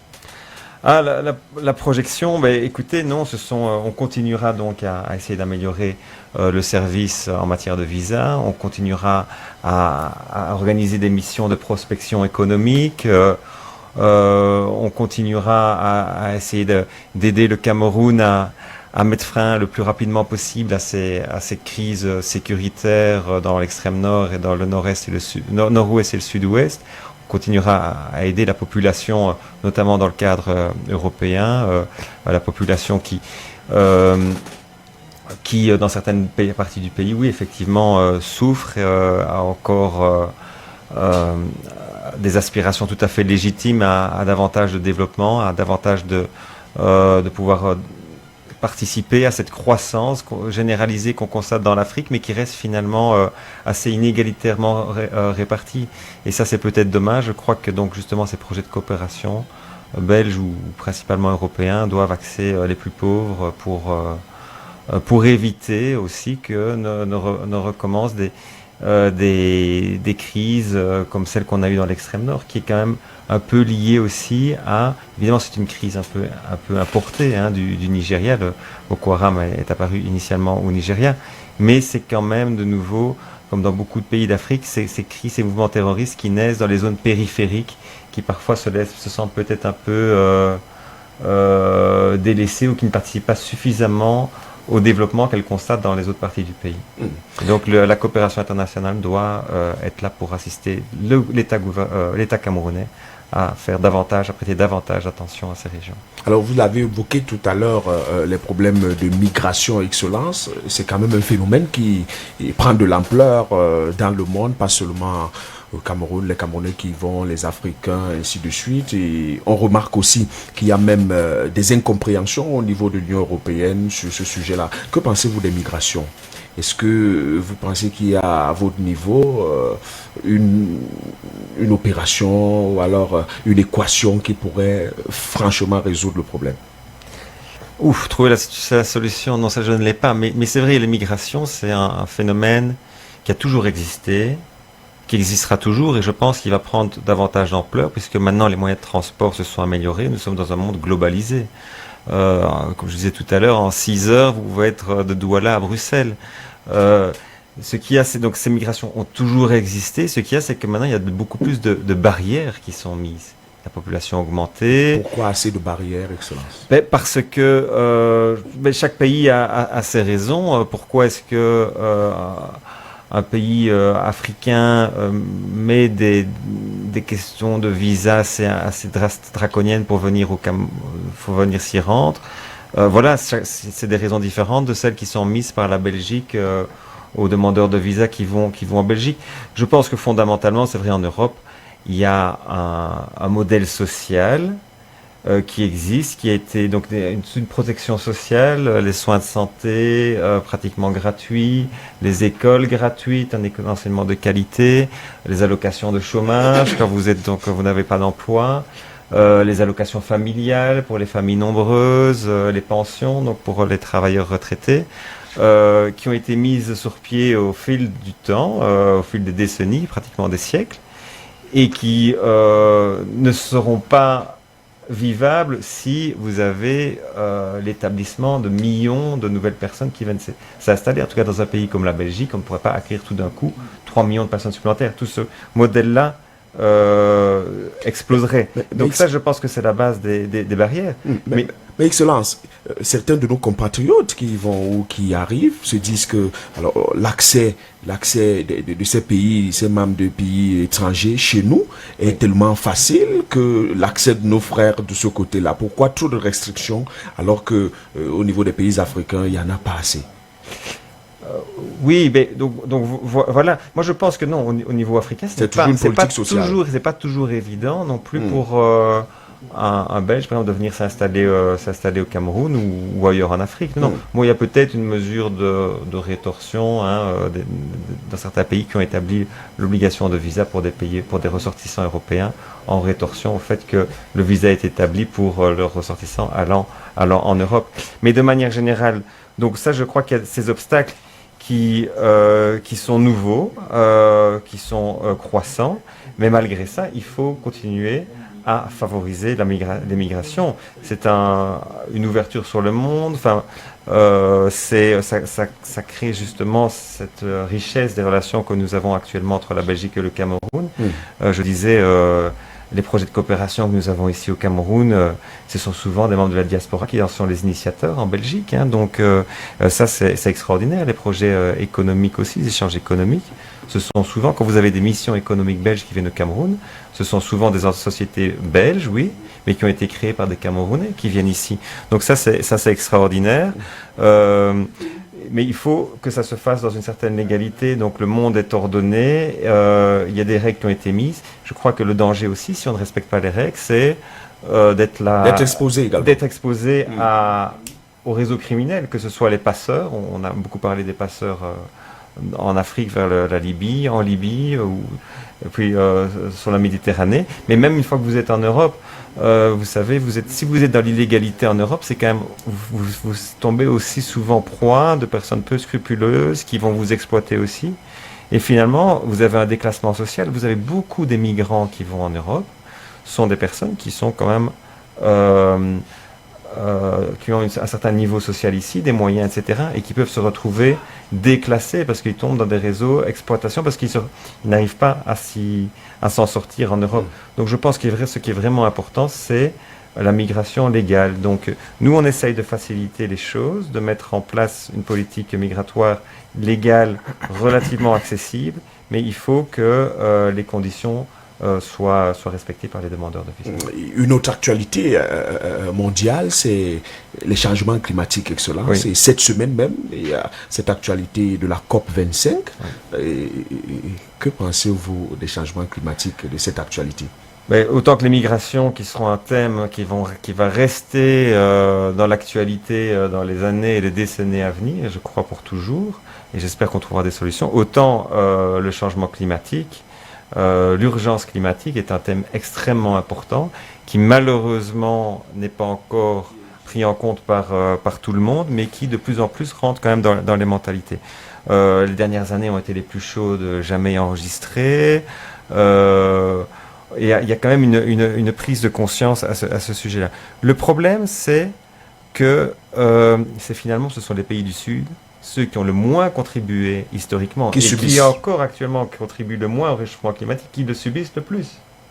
Les pays du Nord, et du Nord géographique, de l'extrême Nord de l'Europe, à la limite, eux, maintenant, ils vont pouvoir envoyer leurs bateaux, passer par le pôle Nord, etc. Ils ne devront plus passer par le canal de Suez. Ils vont pouvoir cultiver de plus en plus de terres vers le Nord, etc.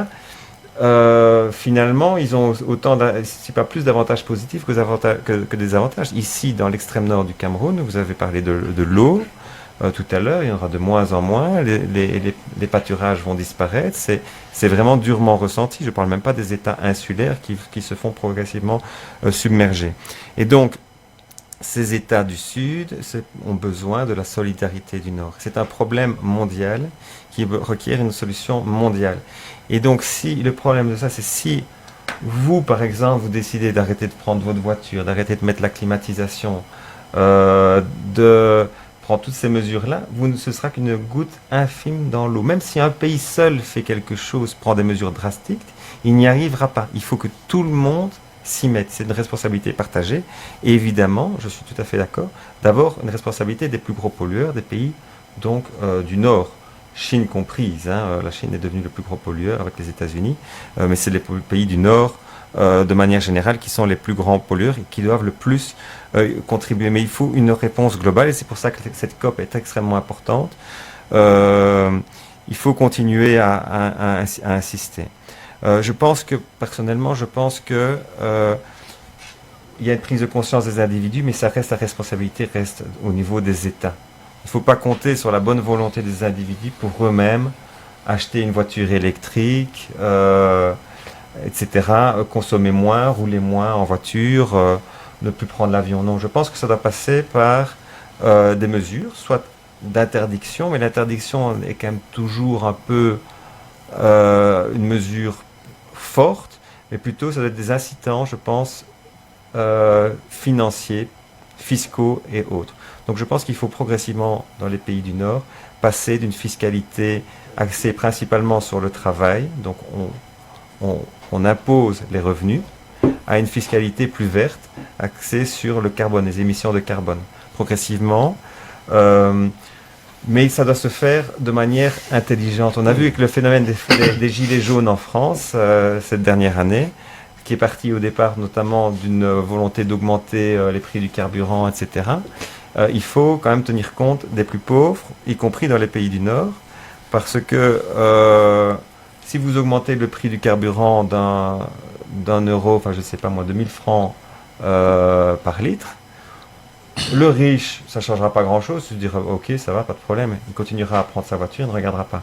Mais la personne qui est plus pauvre aura vraiment des difficultés. Et ça, c'était le problème, je pense, à l'époque, et qui a été en grande partie à l'origine du mouvement des Gilets jaunes. C'était parti d'une bonne intention, notamment de lutte contre le réchauffement climatique, mais il faudra, dans cette fiscalité verte, donc plus axée sur la taxation des émissions de carbone, trouver quand même des mesures compensatoires pour que les personnes les plus vulnérables puissent continuer à vivre quand même relativement normalement.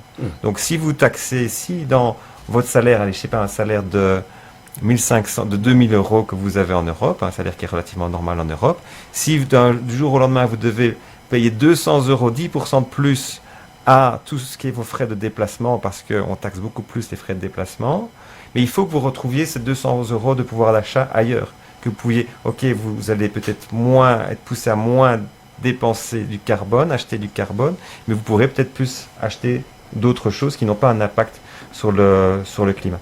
C'est la même chose. Les États doivent s'engager. Les États doivent s'engager de manière multilatérale. Donc il faut un accord global.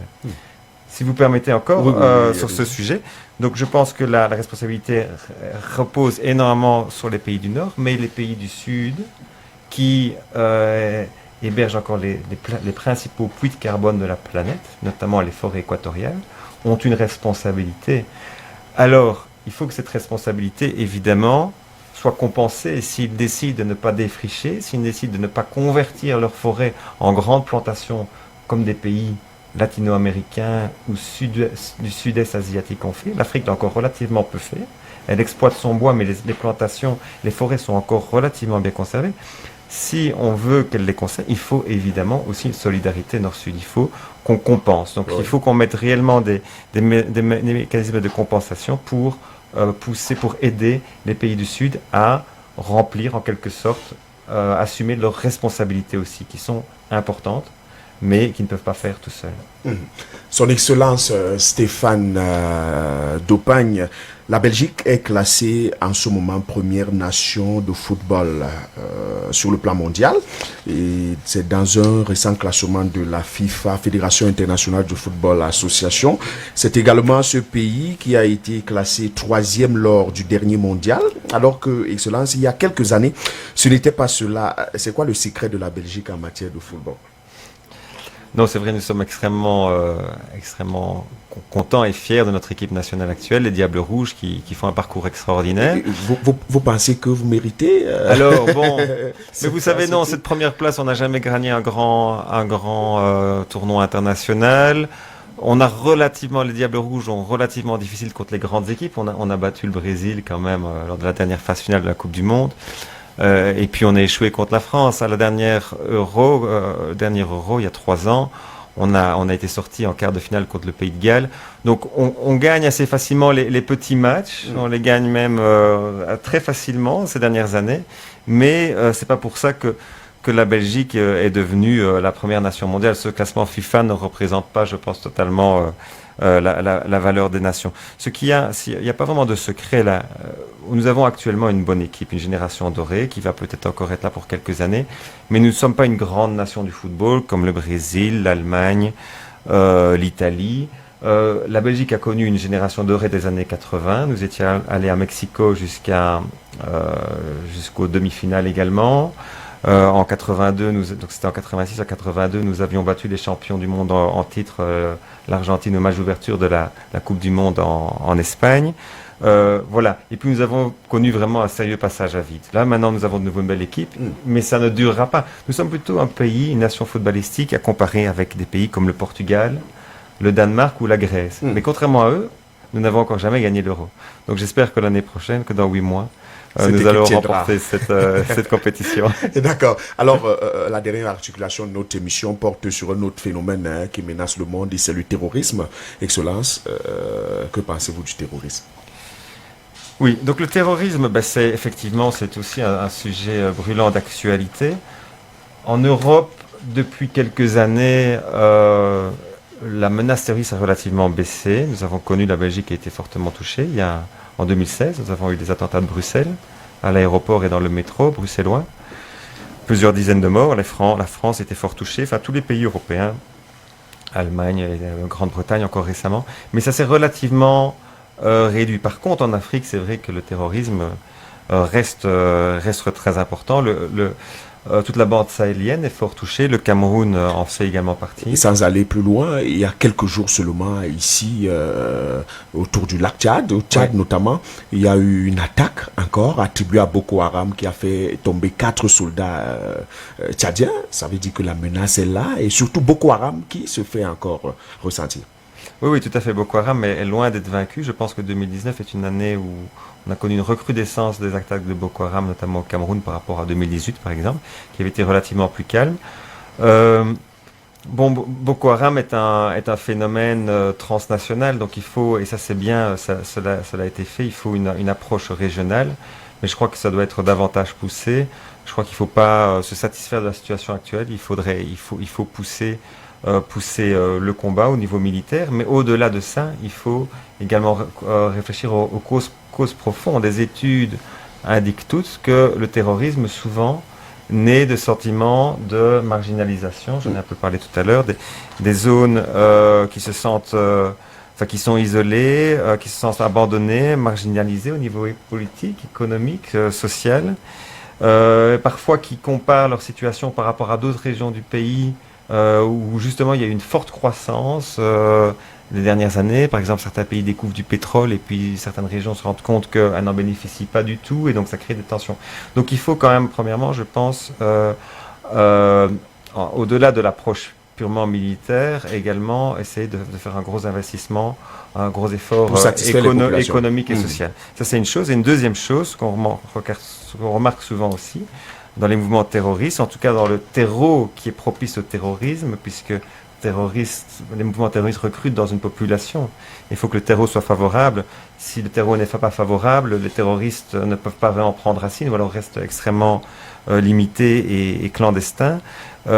C'est souvent dans des régions où il y a un manque de confiance à l'égard du gouvernement. Donc les autorités centrales, un sentiment qu'elles ne défendent des intérêts que d'une minorité, un sentiment qu'elles sont corrompues, que les forces de sécurité commettent des abus. Ça peut parfois être, en fait, les interventions militaires antiterroristes peuvent faire plus de mal que de bien. Parce que si vous allez dans un village et que vous rasez le village, vous avez peut-être 90% du village qui était contre les terroristes, et si vous avez de manière indiscriminée raser un village parce que vous disiez qu'ils abritaient des terroristes, vous suscitez des vocations des gens qui rejoignent ça. Donc je crois que ce qui est très important, au-delà d'approche militaire, au-delà d'approche économique et sociale, c'est un respect vraiment attentif des droits de l'homme dans tout ce qui est des interventions antiterroristes des forces de sécurité. Alors, Fadil Kotou, il y a quand même, après la mort de Aboubakar Shekau, on a pensé, pour revenir sur le cas de Boko Haram, on a pensé que le mouvement allait perdre ses allures, mais ces dernières années, l'actualité ne semble pas être cela. On voit plutôt une recrudescence d'attaques de Boko Haram. Alors pourquoi cette montée en puissance du groupe djihadiste? Bon, je crois que nous sommes sans ignorer que le monde de nos jours connaît ces nouvelles formes de menaces. Ce sont des nouvelles formes de menaces, et ces nouvelles formes de menaces interpellent à des nouvelles stratégies. Et je crois que parmi les nouvelles stratégies, Excellence a déjà relevé des stratégies qui passaient par l'approche militaire. De l'approche militaire, il y avait l'approche économique. Et on s'est rendu compte que la cause peut-être de la radicalisation, l'une des causes principales de la radicalisation, donc, était cette marginalisation, cette frustration qu'on observait beaucoup plus dans la société. Il y a d'autres personnes, il y a un déséquilibre donc, au niveau des régions, vous verrez que Boko Haram, pour le cas du Cameroun, a commencé dans les régions qui étaient beaucoup plus enclavées, des régions qui semblaient être abandonnées donc par l'État. Et vous allez vous rendre compte que la solution passerait aussi par la réappropriation de ces zones, par la réappropriation de ces zones passerait par le développement, des projets de développement,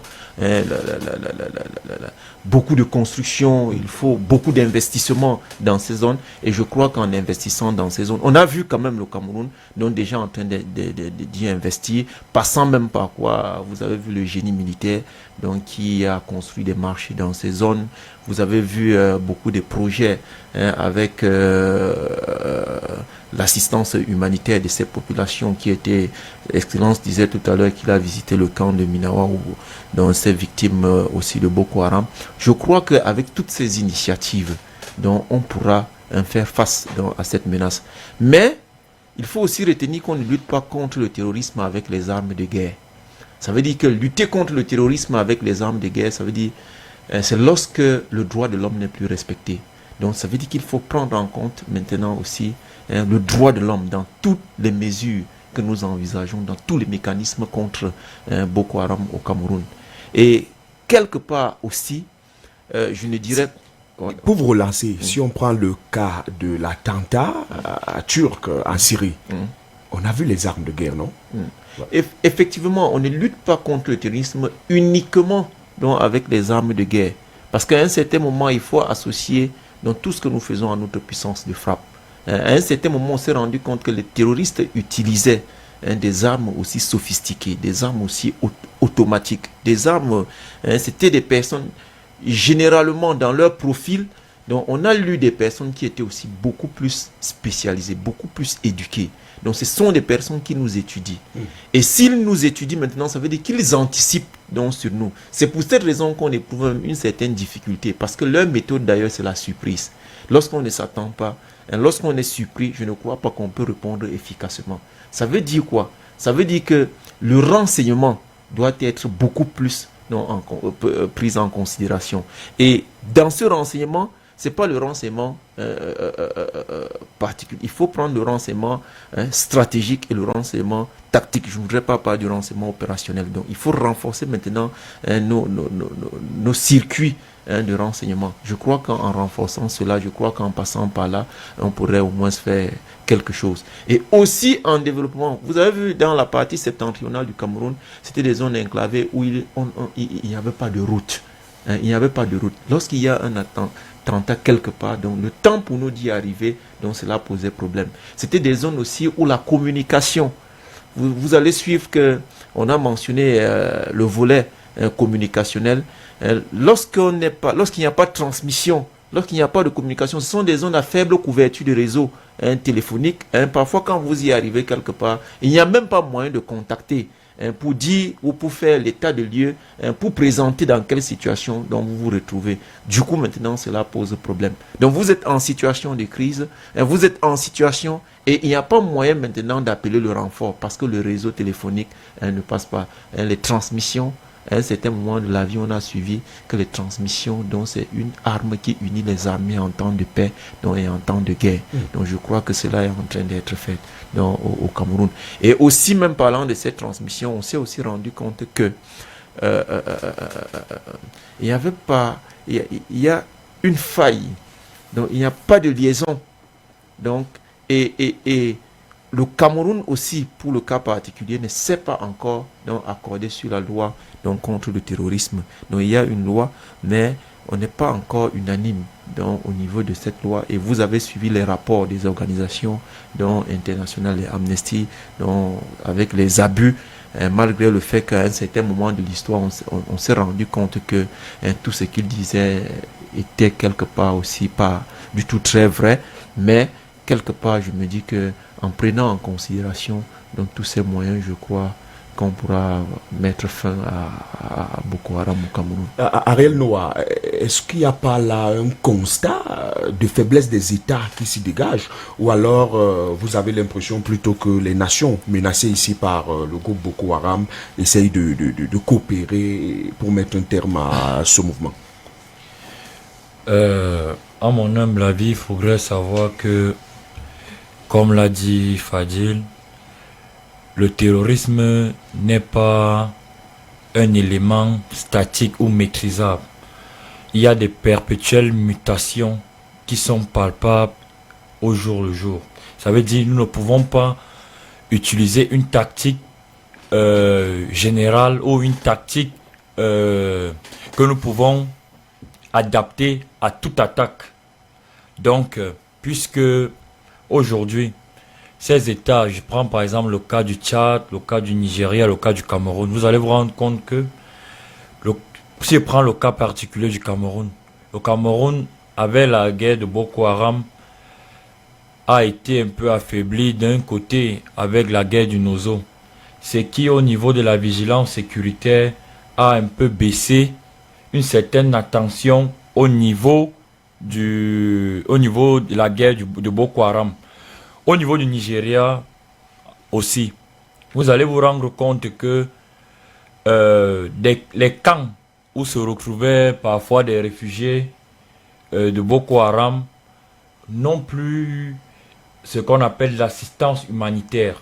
Je prends le cas de l'action contre la faim qui a eu à fermer ses locaux au niveau du Nigeria, et même Mercy Ship qui a connu aussi une fermeture de ses bureaux. Comment je peux dire ça? Cette rupture d'aide humanitaire a permis à Boko Haram de se remanifester. C'est cela d'une part qui est la cause de la recrudescence actuelle des attaques. Vous allez aussi vous rendre compte que la plupart des contingents militaires qui sillonnaient des zones où les attaques étaient régulières ont abandonné ces zones pour revenir dans des zones à visibilité, aux attaques moins récurrentes. Les militaires sont rentrés dans les camps en laissant ainsi les populations ou les victimes à des attaques perpétuelles et instantanées. Donc, parler donc du phénomène de Boko Haram, moi, pour ma part, je vais un peu accuser, ou bien je vais mettre un doigt accusateur au niveau de nos gouvernants.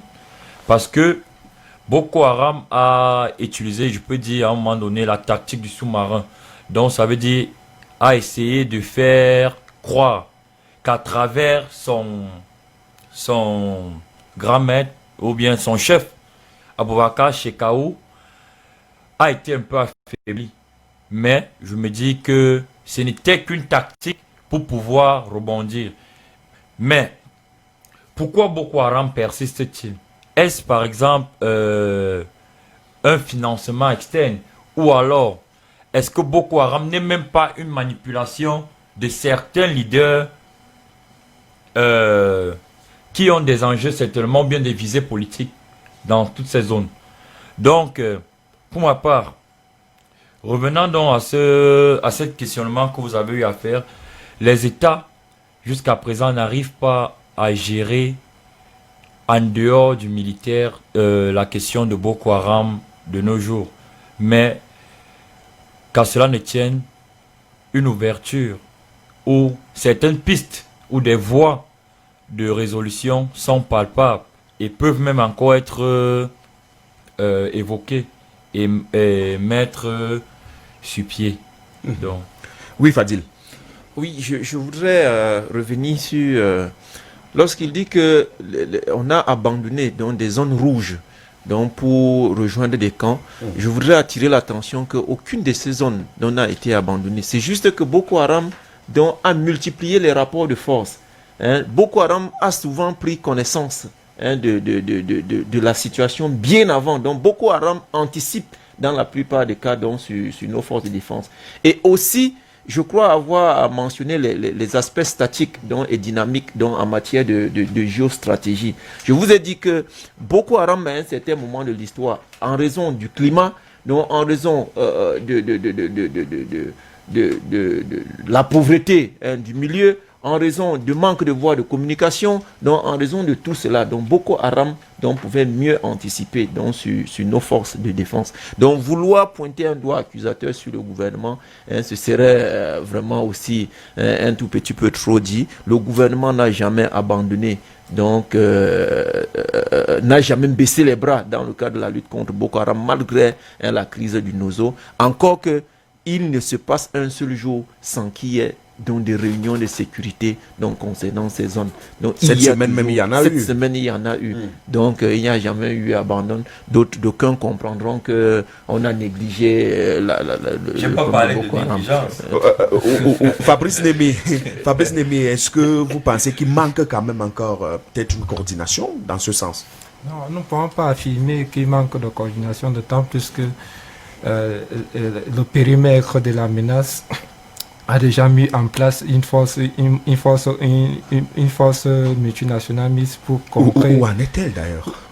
Non, la force multinationale travaille quotidiennement pour éradiquer, non pas pour éradiquer, mais quand même pour diminuer les attaques terroristes de Boko Haram. Mais le peu que nous puissions dire, c'est que le terrorisme est une menace sécuritaire qui ne peut pas être uniquement combattue sur des aspects purement militaires. Il faudrait que les États qui sont concernés par ces menaces mettent en place des politiques de sécurisation, étant donné que la sécurisation ici est là de sécuriser. Il faudra donc qu'on mette en place des dispositifs de construction de ce qu'on appelle théoriquement et scientifiquement un complexe de sécurité à travers des politiques d'assistance sur des volets politiques, économiques, sociaux et bien évidemment environnementaux, étant donné que les causes de ce terrorisme sont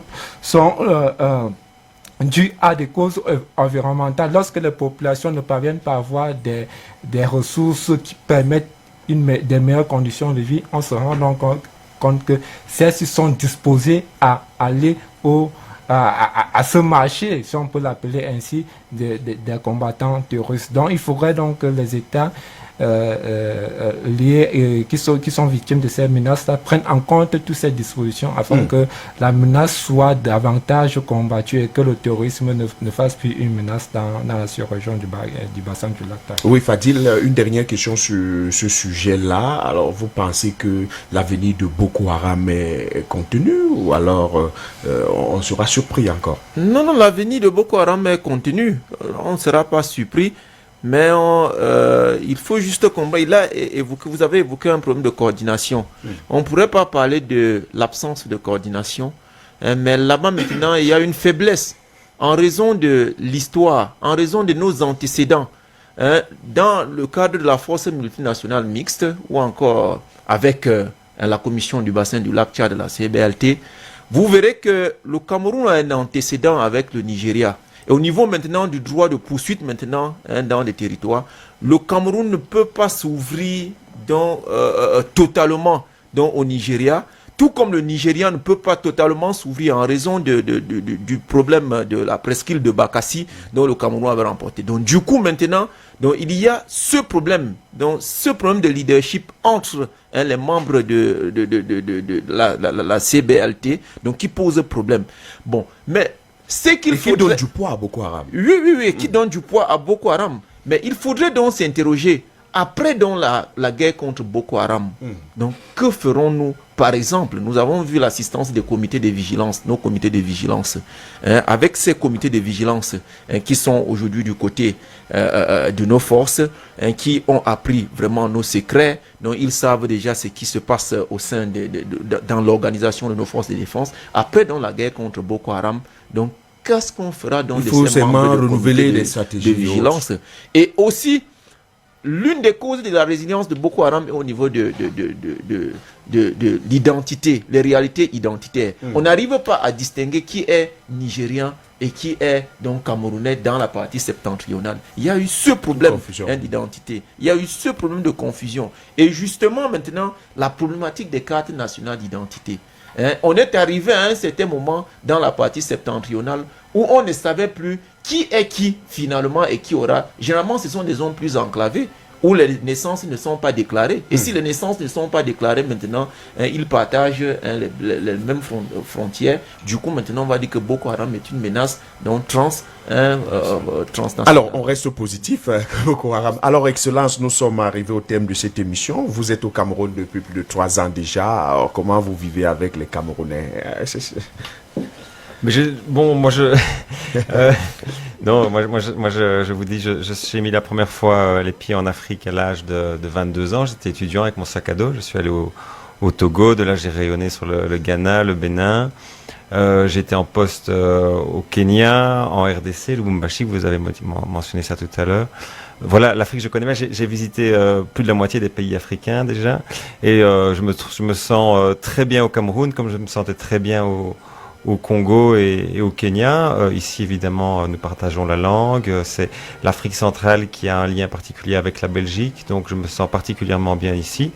Le pays est un pays magnifique. Je regrette seulement que voilà certaines parties du pays ne soient plus accessibles, qu'on ne puisse plus les visiter aussi librement qu'avant. Certainement pas à titre au niveau touristique. Les infrastructures, notamment touristiques, justement, ont quand même fortement régressé par manque de touristes, mais tout ce que j'espère, c'est que ce beau pays sera de nouveau entièrement accessible, pacifié et restera toujours aussi accueillant pour les visiteurs étrangers. Et Royal FM se sent honoré de votre présence, ce regard sur la diplomatie, Excellence. Et c'est terminé pour l'émission de cette soirée avec à la mise en onde de Romuald Koumer, cadrage vidéo Alain Kwekam, régie d'antenne Yannick Ngelewi, coordination éditoriale Carole Prudence Tientieux, coordination centrale Roger Kiek de Kiki, supervision générale Emmanuel Noël Bissaï, micro de présentation Yves Modeste Nguyen. Mesdames, Messieurs, retrouvons-nous la semaine prochaine pour une nouvelle thématique, même heure, même fréquence. D'ici à là, portez-vous bien et surtout, la musique et de beaux programmes de Royal FM se poursuivent.